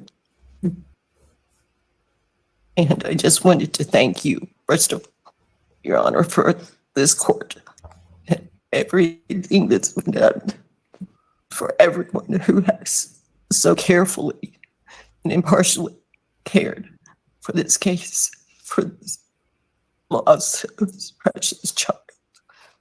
And I feel that if Gannon were here today, he would say, please, please protect my family and be concerned for the loss that they've had. This has gone from my children to my grandchildren, little children who lost a cousin who never understood why something like this could happen. If he were here today, he would say, please take care of my family. Make sure that they're protected as time goes on and as this life goes on. And obviously, to help us to go forward in this life. Thank you so much. Thank you, ma'am.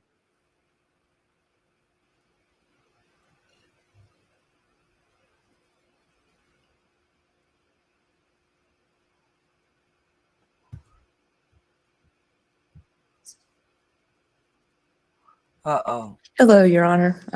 My name is Landon Bullard, also referred to as Hyatt in this case, but Bullard's B-U-L-L-A-R-D.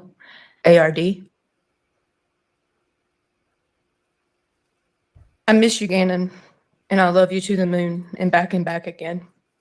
I know every day you're with me and your sisters, but that will never be taken away. The ache that I have for you, to hold you, to hug you, to tell you how much I love you, and to see your smile and your innocence.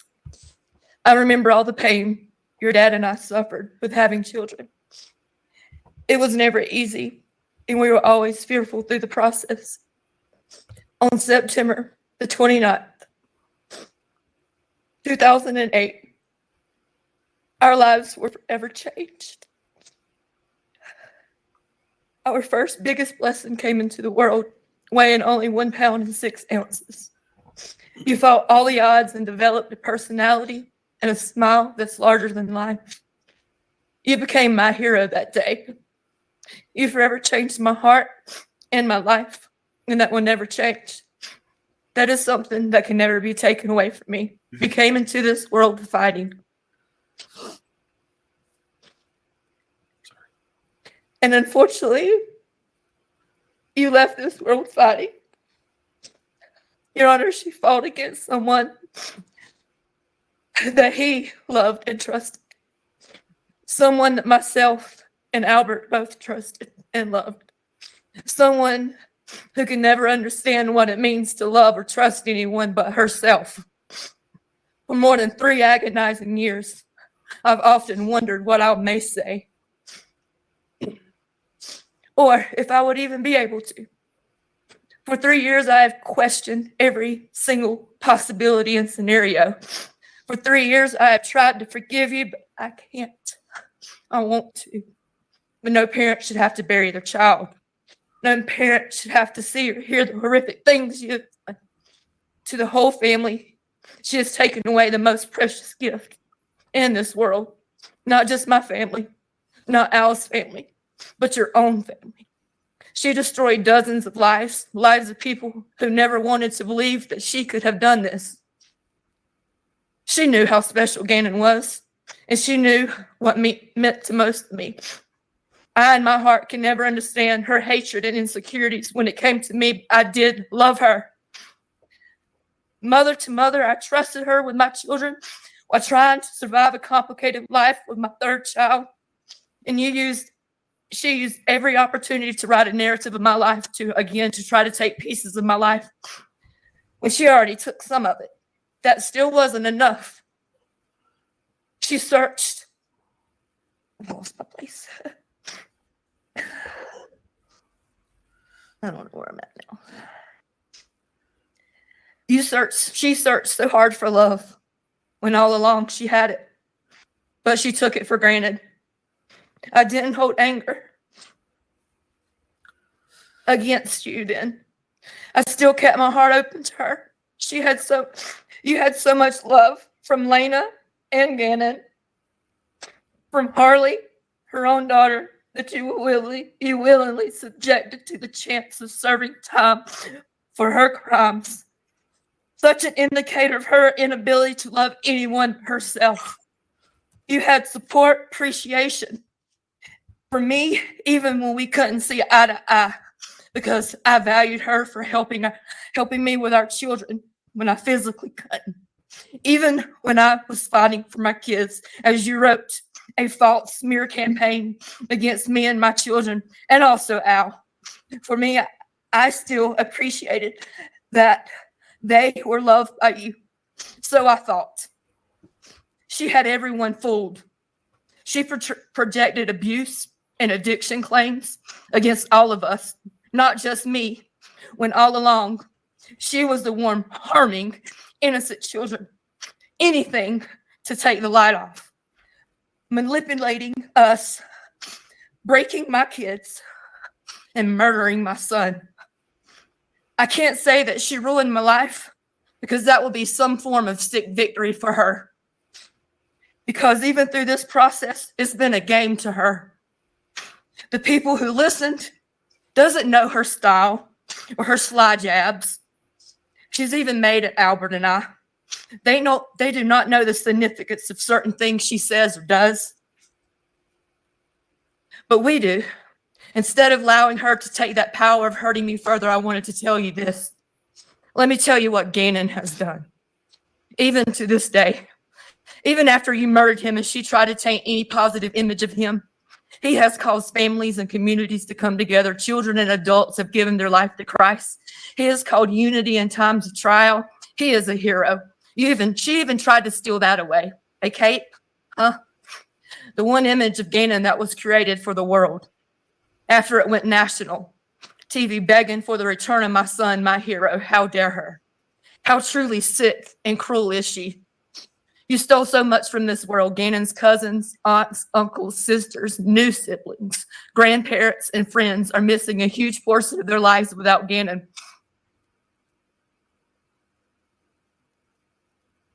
Lena is missing her brother. Your Honor, I've never seen a bond between two siblings so close as theirs. She had to take that Why? I'm afraid we may never know that answer, will we? I show his baby sister Nova pictures and videos of Gannon so she will always remember who he is, because she stole him from us. He is not forgotten and never will be.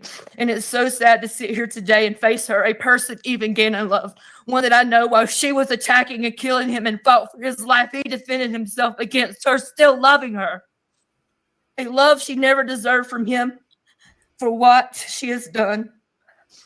While she is too much of a coward to even come forward with the truth, she owes it to Gannon. But the lack of remorse and the lack of respect to Gannon through this child, her lack of compassion shows me that she and we were all wrong. She manipulated all of us and never loved Gannon, Lena, or Harley. I've sat here for over a month having to listen to her sick lies, even as she tried to destroy who I was and Albert as a father.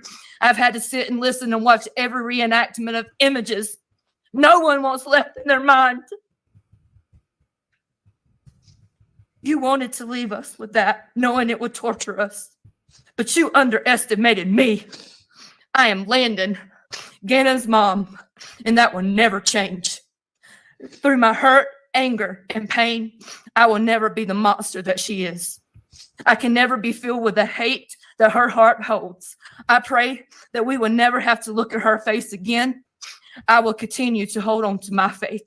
Vengeance is not mine, as I surely wish it could be at times, but it's the Lord's.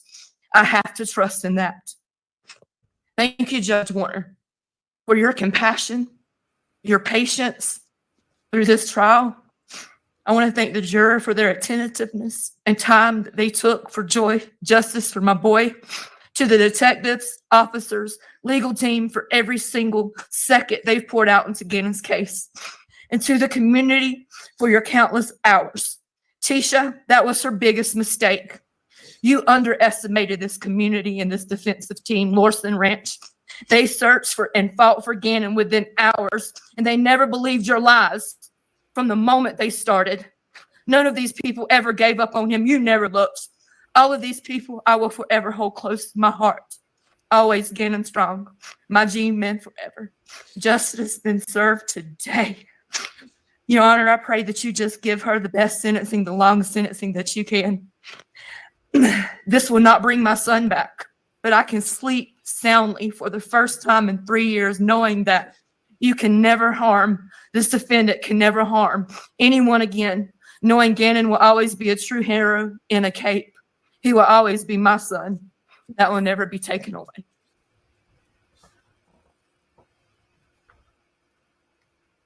Thank you, ma'am. Mr. Allen?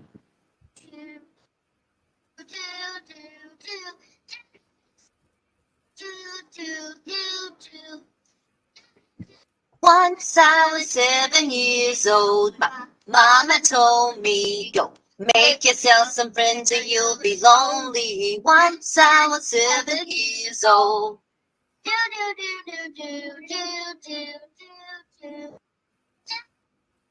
It was a big, big world, but we thought we were bigger. Pushing each other to the limits, we were learning quicker.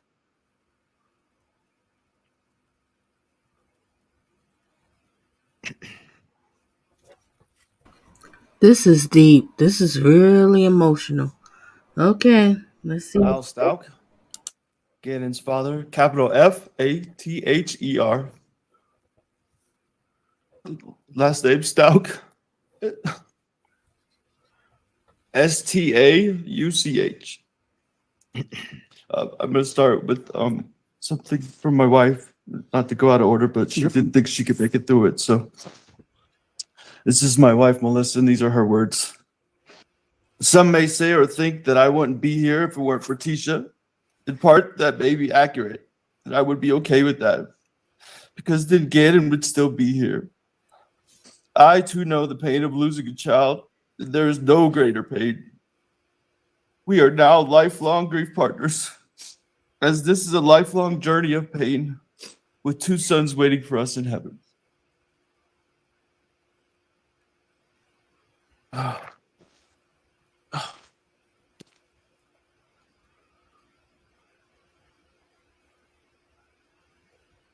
I have some words from my daughter, Elena. I will address in the middle of my speech, but they're written in yellow, so I don't know if I can leave it to a child. Out of the night that covers me, black as the pit from pole to pole, I thank whatever God may be for my unconquerable soul. In the fell clutch of circumstance, I have not winced nor cried aloud. Under the bludgeonings of chance, my head is bloody, but unbowed. Beyond this place of the wrath and tears looms but the horror of the shade, and yet the menace of the years shall find me unafraid. It matters not how straight the gate, how charged with punishment. This game, you're not. The scroll. I am the master of my fate. I am the captain of my soul. The poem I read is named Invictus, translated from the Latin means unconquerable. I quoted this same poem at Gannon's memorial here in Colorado Springs back in August of 2020. Why August of 2020? When his body was ripped to shreds on January 27th? Well, as we heard testimony to, his body was found 1,370 miles away. And then the process to identify his maggot-infested remains withheld him from us until July 2020. As I stated in my testimony on the stand, Gannon was born severely premature and barely filled my two hands the first time I held him. At the end of his life, after his body was cremated into a pile of ashes, he was ultimately no bigger than the first time I held him. As brutal as the wait became, I'm thankful to God and the bridge workers for finding him and returning his precious body to Landon and I. I quote the poem Invictus again, not to boast of my strength and perseverance, Your Honor, but to say to the world, I alone can control my actions and reactions. Your Honor, I refuse to allow anger to poison my soul and orient my life to a pursuit of vengeance. I refuse to allow pain to carry me through each day and promote the pursuit of medicinal retribution toward the offender. I refuse also to let my mind be clouded by inconsistency and emotions that deter me from the purpose in this life. Your Honor, the price I pay each and every day for this resolve is to only get pieces and parts of my son. Inconsistently through time. But the pain is too heavy and the anger too overwhelming and the desire for vengeance too vexing.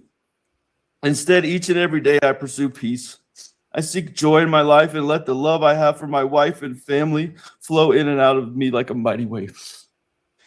As I told Tisha regularly at the end of our relationship, my joy is mine alone and she cannot rob me of that. I will learn to experience G more and more as time goes on, but as I did my best to instill into his precious soul, love, joy, service, and kindness are the pathway to take in life. This picture shows that in the 4th grade, he already had a mind for service.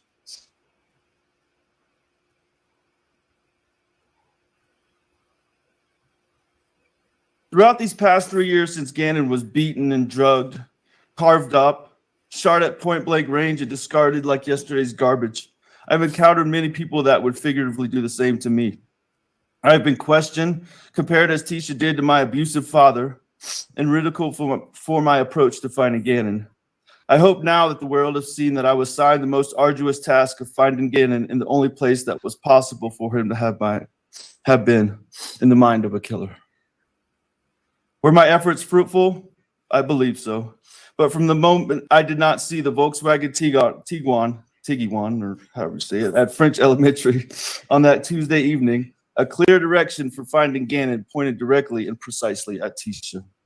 While others online, some who are even in the courtroom today, questioned my perceived lack of effort or concern, I stood still and stood firm in knowing that only one person had the information needed to find Gannon. Now I say woe to the person who questions a father's resolve when the safety and well-being of his children are at stake. I did not waver. I did not falter in the pursuit, nor did I allow the mentality of the mob to shake me.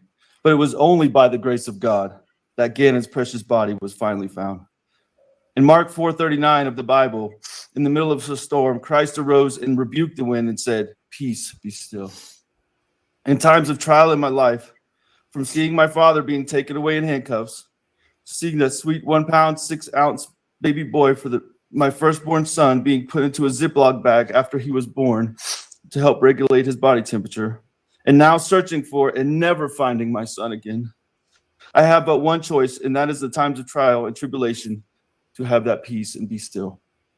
As I alluded to previously, that stillness does provide an easy target for many who do not understand peace, hope, and even faith. Some, including Tisha, feasted on my stillness, attacked, and yes, left several scars. One of these scars comes in the form of the financial and residential ruin that began in the early days of this ordeal. I'm just going to skip this part because I don't want to make this any more about me. I'm not seeking any restitution, Your Honor. For the $1.50 a month I received from the defendant, Tisha, would just keep me connected to her for the rest of my life, and I don't want that. So absolutely no restitution, Your Honor. The murderer of which I speak was not always such. When I met Tisha, she was beautiful, extremely intelligent, as many have testified to, and a seemingly successful woman. A far cry from the nappy-headed, murderous, narcissistic, and arrogantly flippant human being that sits in our midst today. Having a background in teaching, social work, higher education, certified babysitting, and endless amount of credentials, that should render one trustworthy when it relates to the safety of children. However, although she remains too much a coward to state the facts of what she did to Gannon, too much a lily-livered, self-centered, pathological liar to ask for forgiveness, and too much the facade of one who actually cares for others to have taken her frustration out on an adult or one who could defend themselves, she will one day give an account through her words or through her time. Sending pictures of Gannon sleeping to Landon and I was telling, as the boy looked pale and absent of the energies that so defined him. This is what a happy, healthy little boy looks like when he's sleeping. The next picture. That's what a little boy sleeping looks like. These pictures on the screen are of a happy, healthy little boy that's sleeping sweetly, healthily where he lay. The impact Tisha had as a result of this heinous crime stretches far wider and far deeper than I could depict through my statement today. 2 other people torn to pieces as a result of this are Gannon's sister, Lena, and Harley. Speaking of Harley, I feel as though I've lost 2 children as a result of this tragedy, one of which I will never see on this earth again, and the other which I do not know if a relationship can be salvaged with. Now for Lena. The video you saw as submitted in evidence, her bebopping down the street, is actually an excellent depiction of Lena and her happiness and her joy in life. She is very loving, trusting, and at times way too social. Normally, you might be concerned by your little girl talking to the utility guy working in the front yard, but in this case, it was the inside of her own home that was of grave concern. Nonetheless, her loss, Lena's loss, is like none I can even imagine. She lost her big brother, her only brother at the time. I still do not know if she has fully processed or fully understands the gravity of the situation, but regardless, has pressed forward and is thriving as best as she can. I am so proud of her. And these are her words. Once again, they're in yellow, so I'll do the best I can. And this is what I asked her if she wanted to say anything to Tisha, and this is what she said in her sweetest mind that she has, that you do not do that to people, especially your stepkids. And that it is never all right to do these things. How sweeter of a response can you get? Now for my precious, premature firstborn son. Get it? I never in my wildest dreams would have ever thought you'd be in danger, buddy, or I know I wouldn't have not left you. At home with what turned out to be your murderer and the last person to ever see you on this earth. I'm so sorry.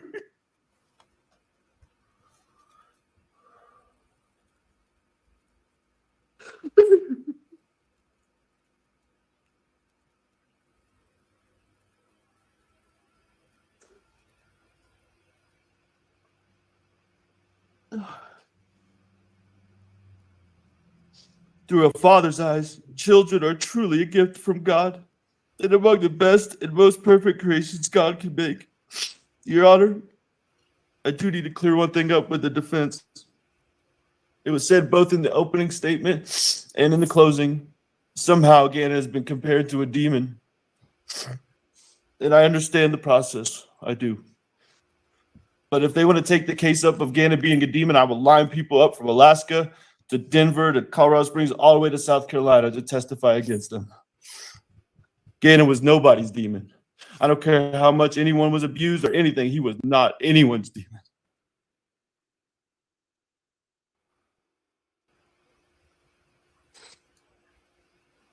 Oh, okay. Gannon was truly my buddy. Very recently, before he died, the most alarming thing he did was call me dad. Up until age 10 or 11, I was daddy. But in the last months of his life, I was just dad. A signal that he was coming into those junior high, pre-teenage years.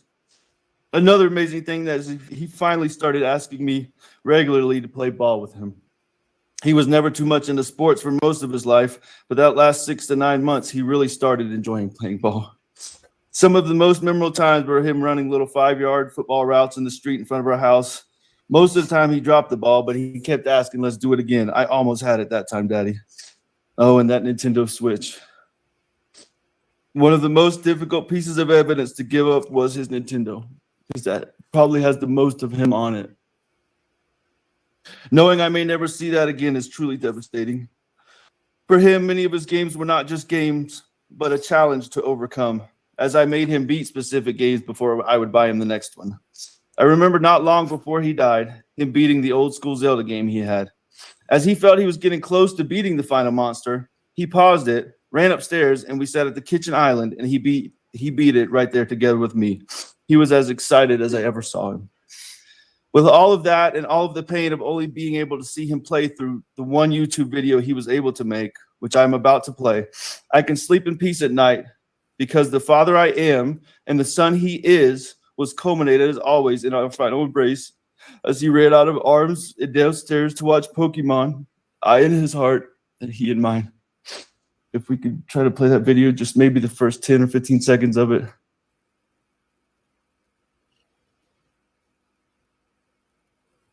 Hey guys, and today I'm about to play some Sonic Maniac. Alright, zoom in. And yes, cameraman is right here. Derpa Solar White Gaming. And yes, sign up for our channels. We're going to be doing a lot of these together. Give a shout out to him, his channel, Freedom. Thank you. I was one of the many he hoped to make and the only one he was actually able to make. I do want to add something that I don't have in my speech that me and Landon already had a conversation about this, and I owe her an apology as well as she already gave me one, that we allowed Tisha to manipulate us into some of the pain and disagreements that we had between one another. And Landon, I'm sorry.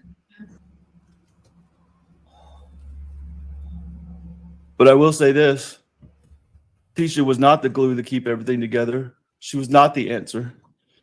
And this is not a jab, Landon, okay? But Lena still lives with me. Tisha, you were not the answer. Now, Your Honor, if I have any influence on the final sentence for Tisha, first I ask to be stripped of my last name immediately. It's nauseating and infuriating to hear her called Miss Stauch this past 3 years. Secondly, I ask that for every mile she drove Gannon across the country, she spent 1 day in solitary confinement. I think that take us in between 3 and 4 years. After that journey is complete, I recommend her sentence be equal to every year she stripped off of Gannon's life, which for the average male in America right now is 77. So that would give her 66 more years in addition to the 11 he lived. Lastly, for every year of Harley's life that she abusively manipulated that child, she should have an additional year of prison. That adds 21 years to the total. I think without parole, that should suffice. I pray also that Tisha lives the fullest and happiest life that any inmate possibly can live. I also pray that every night before she falls asleep, her last breath before she drifts off sounds just like the breath that she describes Gannon breathing as life left his body. And that all through her sleep, she dreams of all the fun they had at Disney and other places we went throughout our time together. And then every morning as she is about to wake, the end of her dream, the last words Gannon spoke or screamed or cried, "Tisha, stop! You're hurting me. Why, Tisha? Daddy, help me. I want my mommy. Why couldn't you let her just be a mama's boy? That's all he wanted to be. He just loved his mama. I wish she would tell me what those words were so I would know." And then as she speaks those words, the sound of a gunshot goes off and she wakes. Every day and night, I pray she relives just those moments and then wakes up to a nice, warm, and kosher breakfast. In conclusion, I would like to share a picture of Gannon in his final state and find a resting place, and thank everyone that has had a positive impact on my family and I. To everyone that has shared the positive impact Gannon has had on your life, from a proud and broken father, from the bottom of my heart, I thank you. I'd like to pause until we can get that last photo up.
Not getting a feed from your laptop.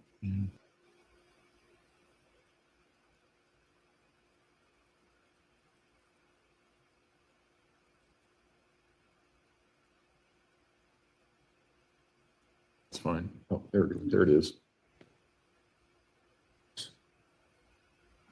Thank you, everyone.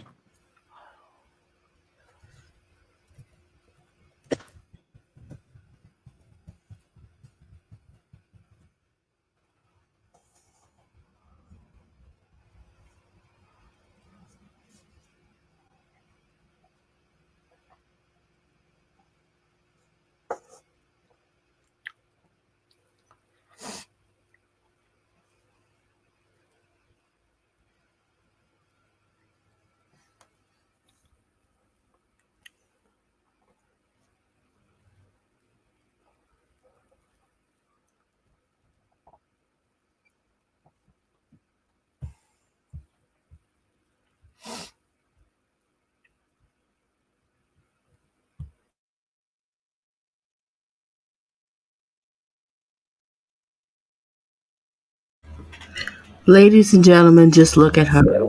Oh, I think that concludes the comments from family and friends, Judge. So I'm not sure if you're ready to hear sentencing comments from me or if you want to do a different process. Let me hear the sentencing comments from you. The last person that I always hear from in the sentencing is the defendant. So okay.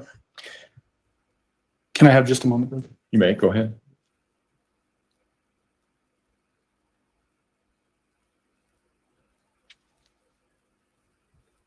Yeah, just in the abundance of caution, I would ask the court to keep restitution open for a period of time. Obviously, Mr. Stauch is not asking for any restitution, but there may be some that we want to submit, and so I would ask the court to keep that open. Well, based on the new case regarding timelines, I'm going to give you 49 days to submit an order. Thank you.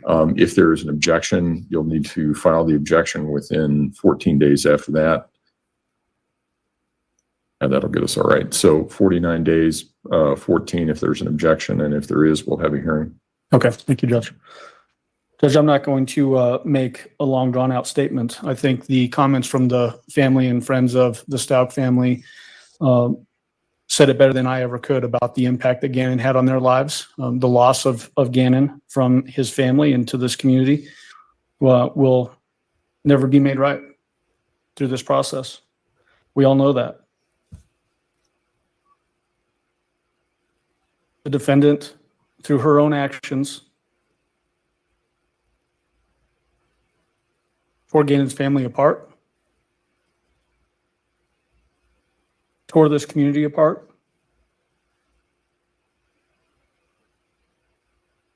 And at the same time, I've never seen a community come together the way this community did in the face of such tragedy over an 11-year-old boy who most of us never knew.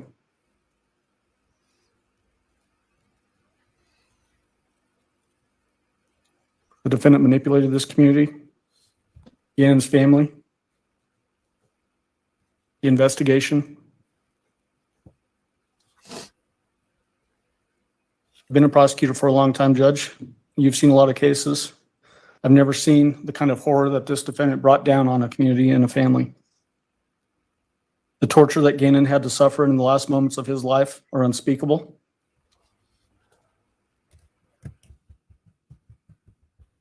No matter what sentence you give us, Judge, and I know what that sentence is going to be for the most part, no matter what the sentence is, we'll never bring Gannon back.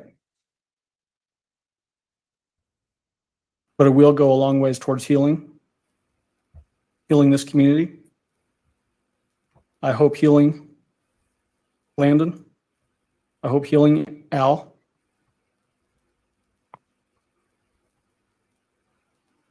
They're going to live the rest of their lives second guessing every decision they made as it relates to leaving their children in the care of this defendant through no fault of their own. Judge, on count one and count two merges into count one. The only sentence available is life in prison without parole. As to count four, tampering with a deceased human body, driving Gannon's body over 1,300 miles away, hiding it from view, hoping it would never be found. Ask for the maximum sentence of 12 years, Judge, and that it be running consecutive to the life in prison without parole. Tampering with physical evidence is an F6. It's 1 to 1.5 years. I ask that you give max on that as well and run that consecutive. Judge, we do have that other pending case, 20 CR 3170, hanging out there. In the grand scheme of things, well, I'd love to prosecute this defendant for that charge as well. In the interest of justice, I would like to see this defendant in Department of Corrections custody as soon as possible. And so we are dismissing that count or that charge. Wow. Thank you, Judge.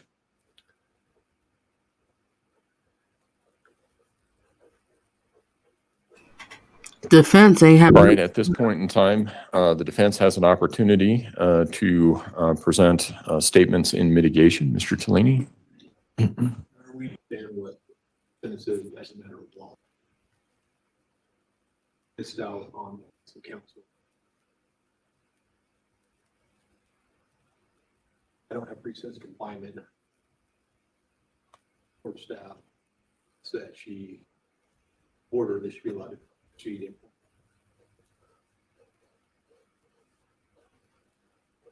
Give me an order. Yes, sir. Okay. And Ms. Stauch, I heard what your attorney had to say, but I need to hear it from you. You have a right to address the court at this point in time regarding any matter that you want me to consider for sentencing. Do you have anything that you wish for me to consider, ma'am? All right. I knew she wasn't going to say anything. I knew it. I couldn't hear Tellini. Actually, Yeah, I didn't hear either. Go ahead. Consider this or request to admit, reflect a request for her to be placed in San Carlos. I don't have the ability to do that. DOC determines where its inmates go, and I'm not going to make a recommendation one way or the other.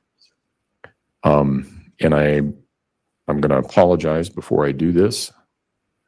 I've heard a lot want to take about 10 minutes to put my thoughts in order. He's mad. I'll come back with my sentencing at 3:25. He's big mad. Oh, he's mad. He's sad. What the mother said and the father said, Melanie took him for a loop. Emotional. Yeah. See, you Yeah. can tell he has empathy. He has empathy. Yeah. See, this Oh, thing I'm I going to feel slap about that smile right off her face. Oh, look, she's handcuffed, everybody. Look at her cuffs. Oh, was she? I didn't see it. She's cuffed and shoot. they're chained to her waist. Good. Wait a minute. What are we watching? What you watching? What the heck? Yeah. Just back up just a little bit. Yeah, back Okay, up. let's back up. Yeah, back up. Statements in mitigation, Mr. Okay, we Cellini. got to, yeah, we can do this. As a matter of law. Wait till she stands up. It's Okay. valid on some counsel. And when she's up there laughing, because it's so funny I don't have pre-sentence confinement. the pain all these people are in.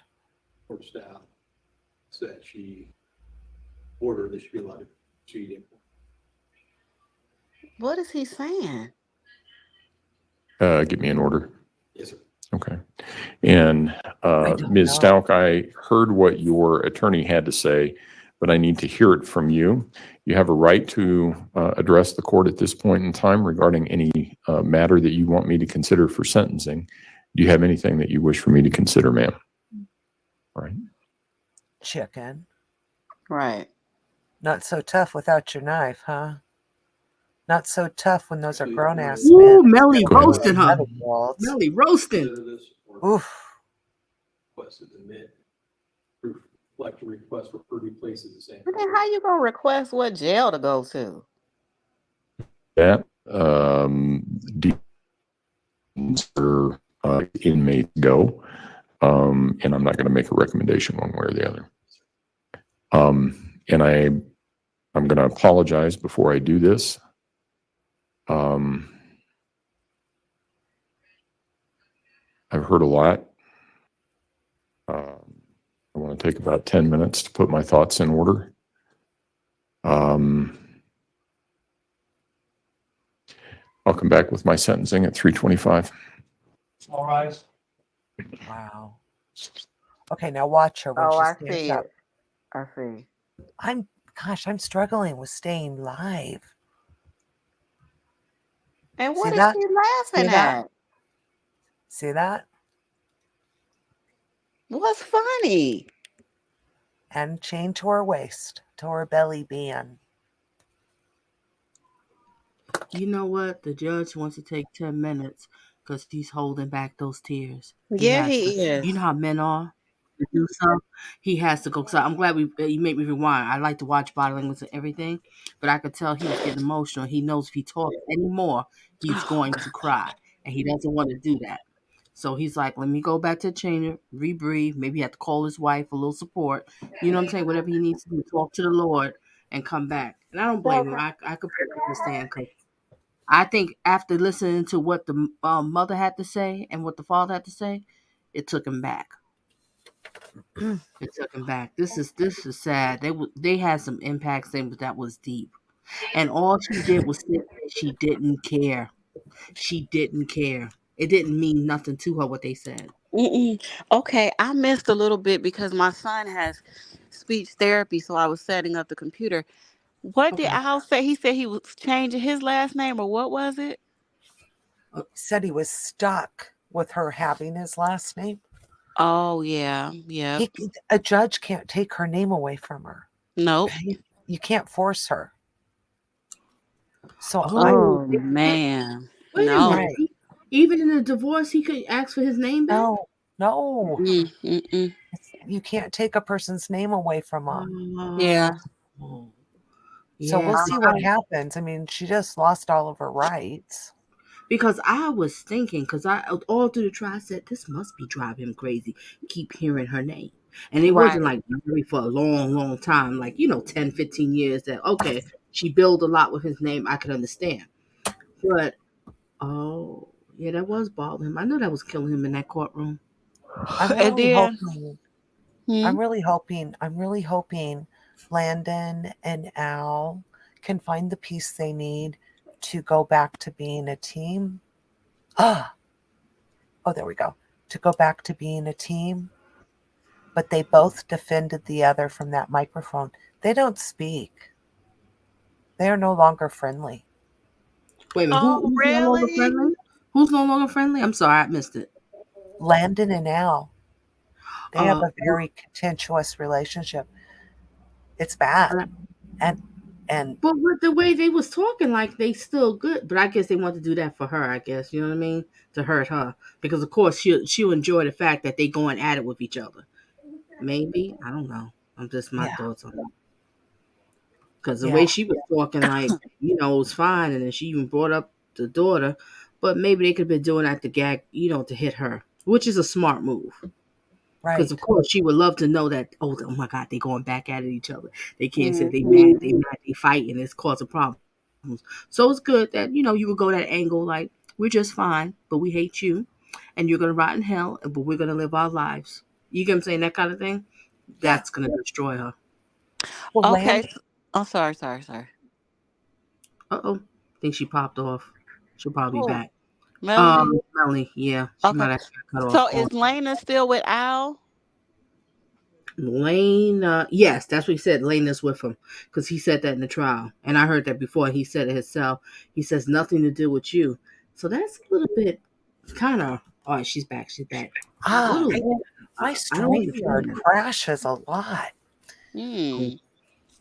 I'll have to Yeah. figure that out. No, Landon's up there defending Al and saying even she trusted Letecia.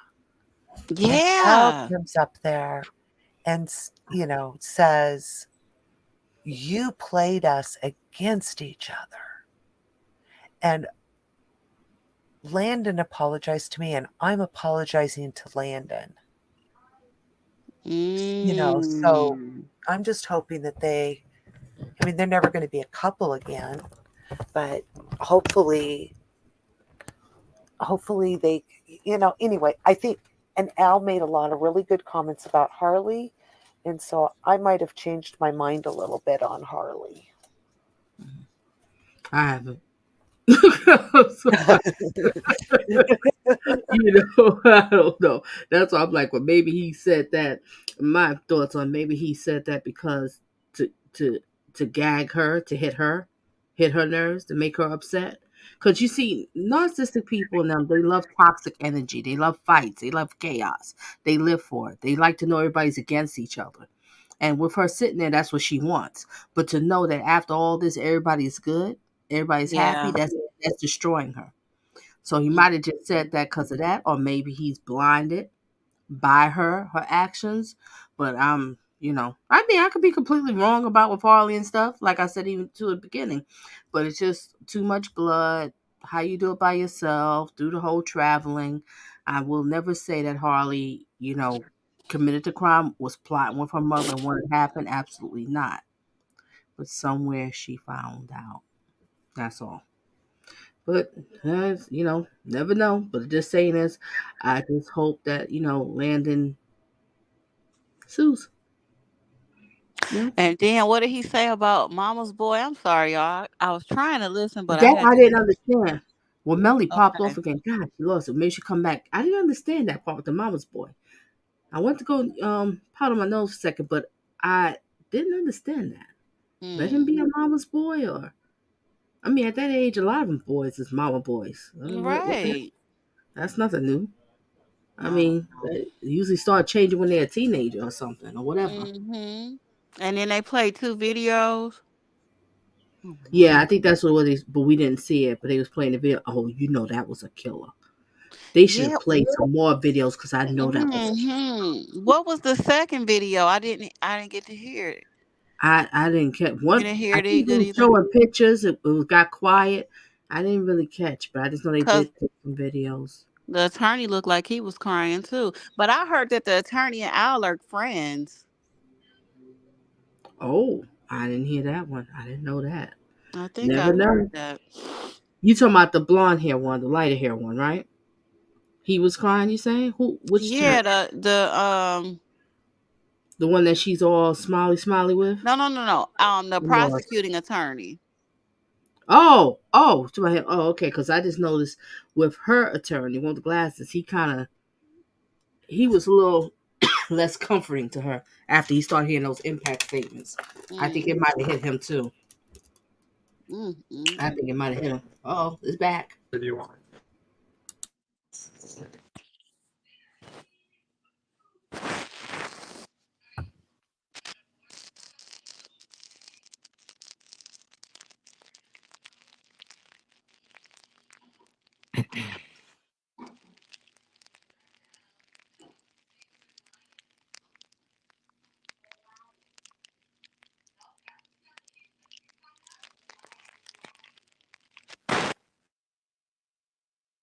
A parent's worst nightmare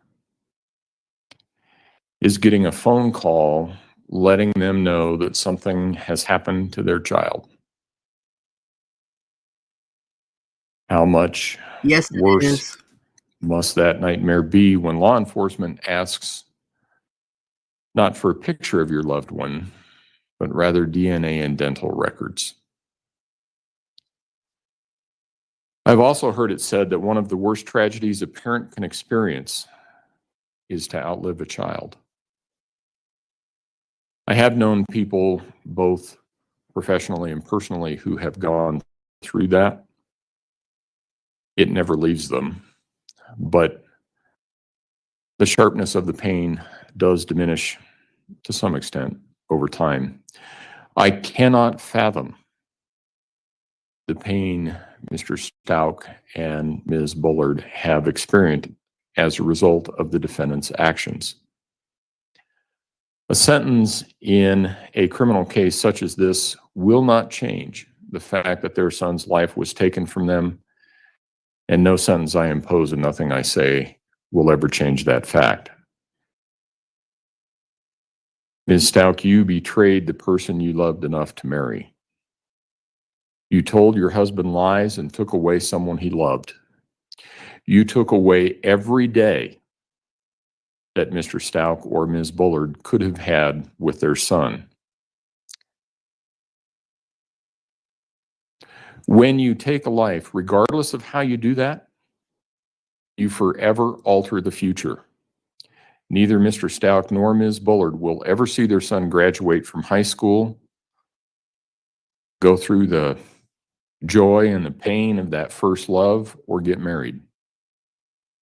They will never know what kind of impact their son may have had on the world if only he had lived to become an adult. And had Gannon's body not been found, they never would have known what happened to Gannon. They would always have had a lingering doubt about what happened to Gannon. And I cannot imagine the pain and sense of loss associated with that. You betrayed your daughter, Harley Hunt. I cannot imagine the emotional impact that you have had on her due to your selfish and calculated actions. This is a young woman that trusted you to put her interests above yours. This is a young woman who believed in you and believed you were innocent of this crime right up until the time that you pled not guilty by reason of insanity. And she still loves you. That's natural for a child, and it doesn't matter how much older they get. You were supposed to protect her.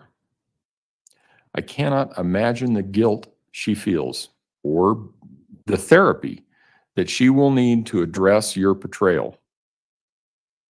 There is no evidence that she had anything to do with the murder or your cover-up of it, but some people still think that she is somehow involved. She wasn't. The incredible strength of will and courage that it took for her to come in and testify is amazing to me. But she did it because, as she said, it was the right thing to do. And while thankfully she didn't testify, let's not forget about Lena. You betrayed her too. You took her brother from her and forever altered her family dynamics. She will always wonder who she can trust and will always feel that loss. She was there the day you killed Gannon. His body was still in the house when she got back from school. At some point, you even claimed this 8-year-old girl helped you move her brother's body from the basement to the back of your car. That's just simply not true. As she gets older, Lena is going to want to know more, and she's going to want to know if there was something that she could have done to prevent this. I hope she comes to realize that she has no fault in all of this. You betrayed your stepson, and you took his life. You took away everything he was and everything he could ever become.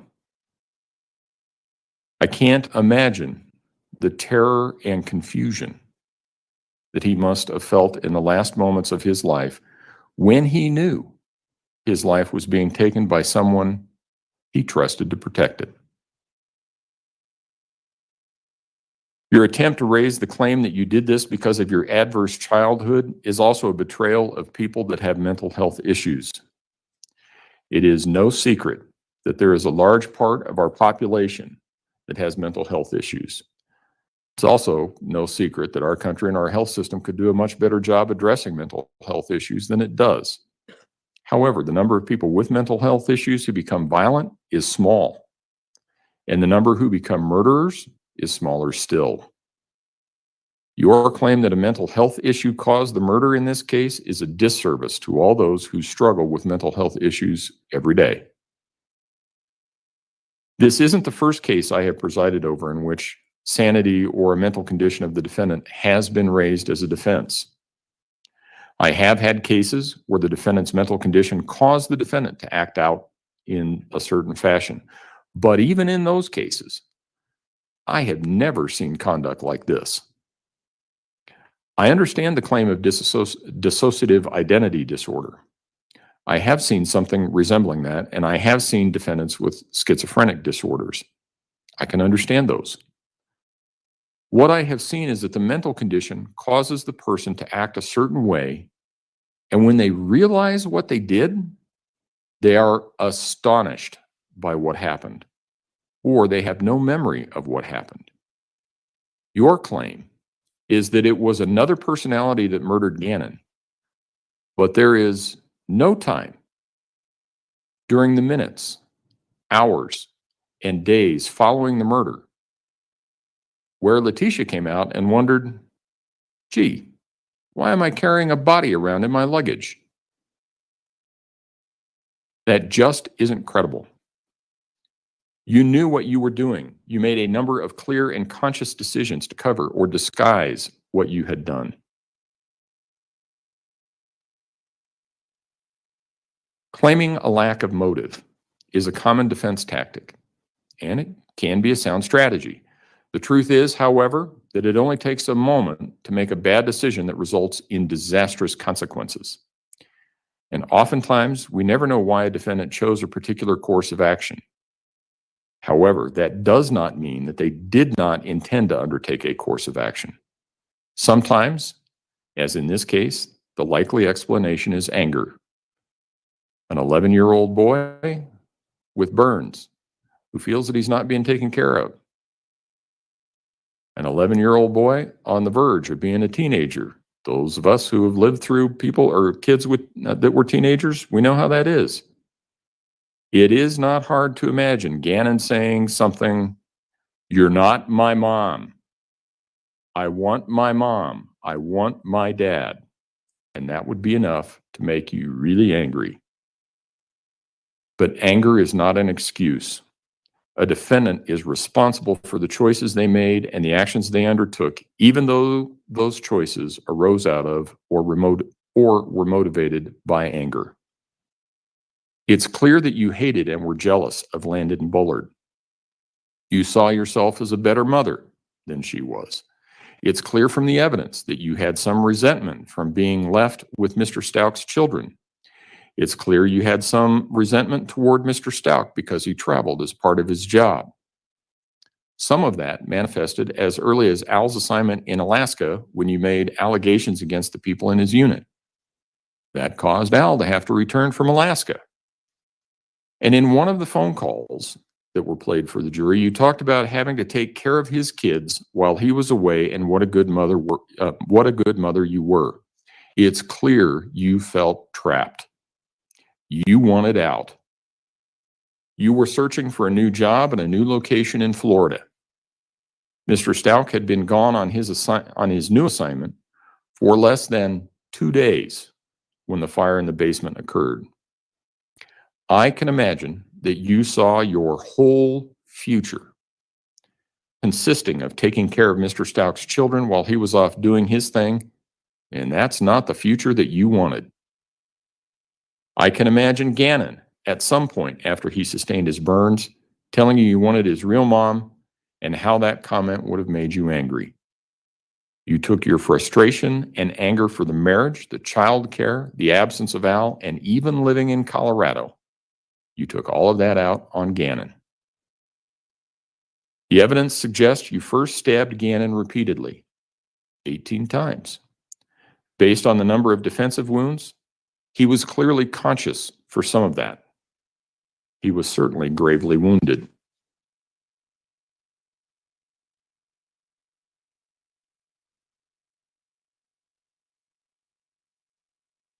And chillingly, it would also explain how you were able to mimic the sound of Gannon breathing in one of your sessions with Dr. Lewis. Those were probably close to his last breaths. He was dying but not dead. The evidence could also lead one to conclude that he either fell or rolled off the bed where you shot him in the head and then beat him with the butt of a gun or a baseball bat. That would explain the blood found at different levels on the walls in Gannon's bedroom.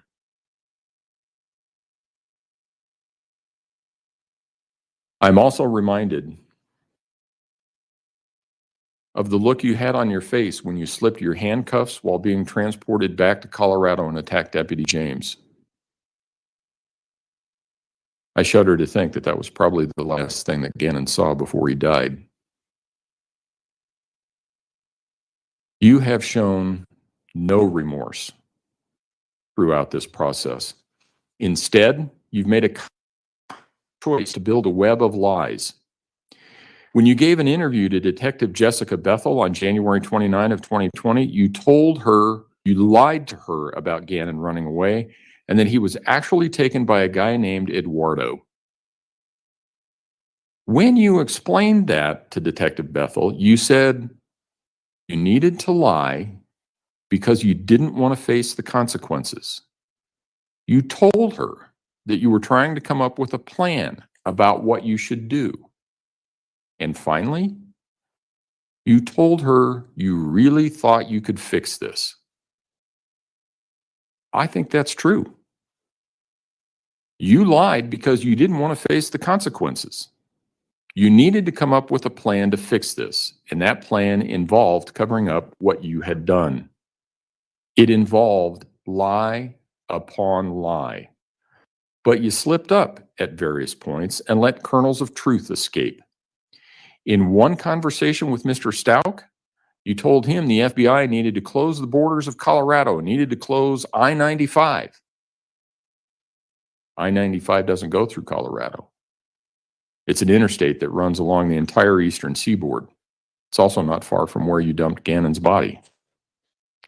When questioned by Detective Bethel, you told her that Mr. Stauch might also make up some kind of story about you coming at him with a knife.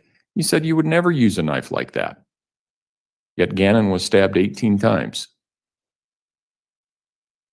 Your actions in this case also show a very conscious attempt to avoid responsibility in this case.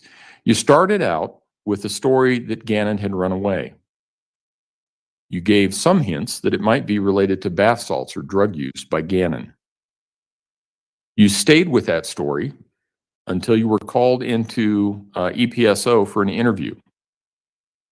You knew they weren't going to buy the story that Gannon ran away.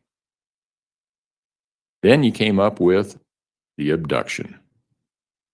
And you stayed with some iteration of that for a long time. But all of those versions had one thing in common. You were always the victim. In one, you're beaten and raped and Gannon was abducted. In one, someone stole Gannon out of a truck in the parking lot. In another, you let someone drive Gannon to a hospital to take care of a head injury that he had after falling off a bike. In all of them, you could claim it wasn't your fault. You were just in the wrong place at the wrong time. Then you got arrested. You stuck to the story that it was someone else that took Gannon. During the hours that you spoke with Special Agent Grusing, he told you he thought sometimes good people do bad things and sometimes it's an accident. Then they found Gannon's body. Then you saw the mountain of evidence against you. And this is a mountain the size of Everest. What was your position after that? Well, it was an accident. And you, Letecia, didn't even do it. It was Maria Sanchez. You carefully crafted your new story to continue to avoid responsibility. It also allowed you to take advantage of the out that Mr. Grusing and Mr. Stauch suggested much, much earlier when they asked you if this was an accident. Now it was an accident. Your Maria Sanchez personality shot Gannon by mistake because she thought he was an intruder in a cape. Multiple personalities is not credible in this setting, as regardless of how many personalities you have, you only have one body. I have presided over cases where a mental disease or defect prevented a defendant from remembering the course of events, including the commission of the crime. Without exception, those defendants have been terrified when contacted by law enforcement because there was a period of time in their lives that they could not account for. Their body may have sustained an injury, and they don't know how it happened. They may have some new object in their house or on their person, and they have no idea where they got it from. We all have free will, and we all make choices based on that free will. The people who suffer from the mental disorder you claim are terrified because their free will has been taken from them, and they are being subjected to things and experiences they don't understand and don't have any recollection of. You didn't behave anything like that. One of the purposes is to impose an appropriate sentence for the criminal conduct that occurred.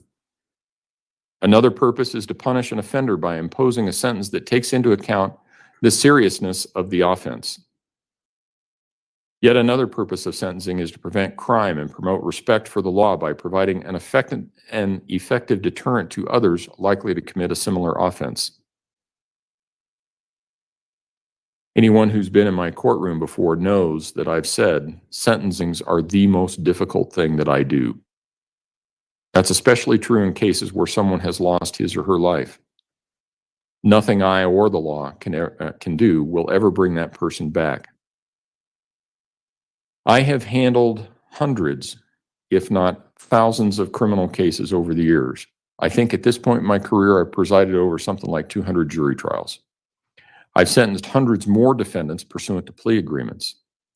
This is not the first murder case that has come before me. This is not the first case I have presided over which involves harm to a child. This is not the first case I have had where a person who was in an unhappy marriage committed a crime. Sadly, statistically, there is a high correlation between violent acts, including murders, and family members. I have had a number of cases which have demonstrated one person's capacity for cruelty toward another human being. I can, however, say without hesitation that the facts in this case are the most horrific I have ever seen.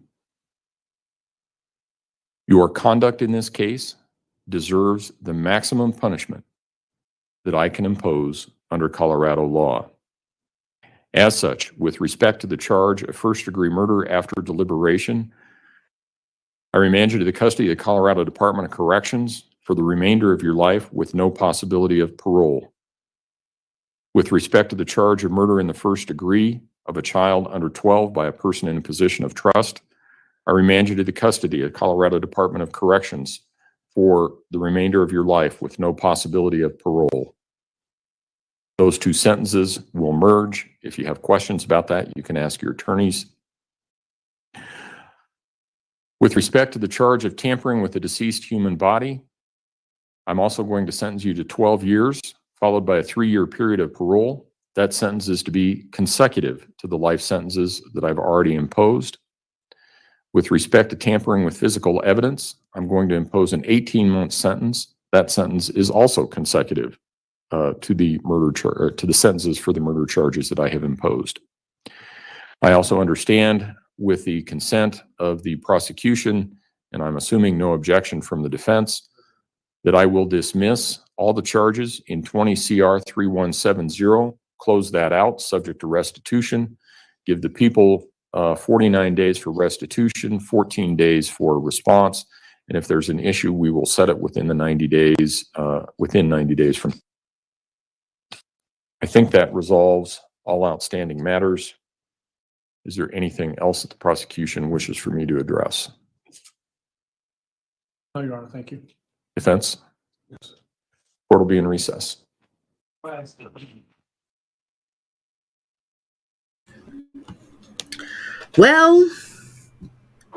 Letecia, what you said, Nell, Gigi, Maria, whoever, they ain't coming out.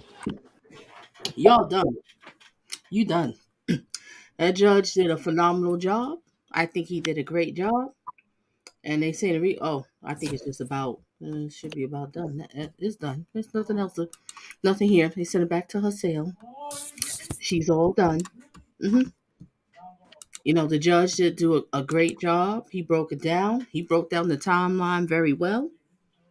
You sure did. Sure, that judge was listening, girl. He was listening. He was taking his notes, but he needed a second to sit back. And so I would say he was being fair. He wanted to hear what the doctors had to say, what was their thoughts and opinions. He was being fair. He realized the doctors wasn't convincing him that she's crazy. Right. And that Wednesday with Dr. Lewis, like I said, if defense had any little hope, it went out the window that day. Mm-hmm. And then with her being late, and that's disrespectful to the judge. No, you can't do that. Late and just didn't care, like total disregard, no respect. You can't do that. No. That's just not. No, you can't do that. Who do you think you are? And that didn't help defense at all. That didn't help defense at all. They was probably like, why is she doing this? Making them angry. Right. Like I said, rest in peace. Gannon and Melanie, thank you so much for being up here, sharing your thoughts. Too bad your laptop. I wish you could be up here now. But she's always up here and she always gives us, tidbits and stuff, and I appreciate that. Thank you.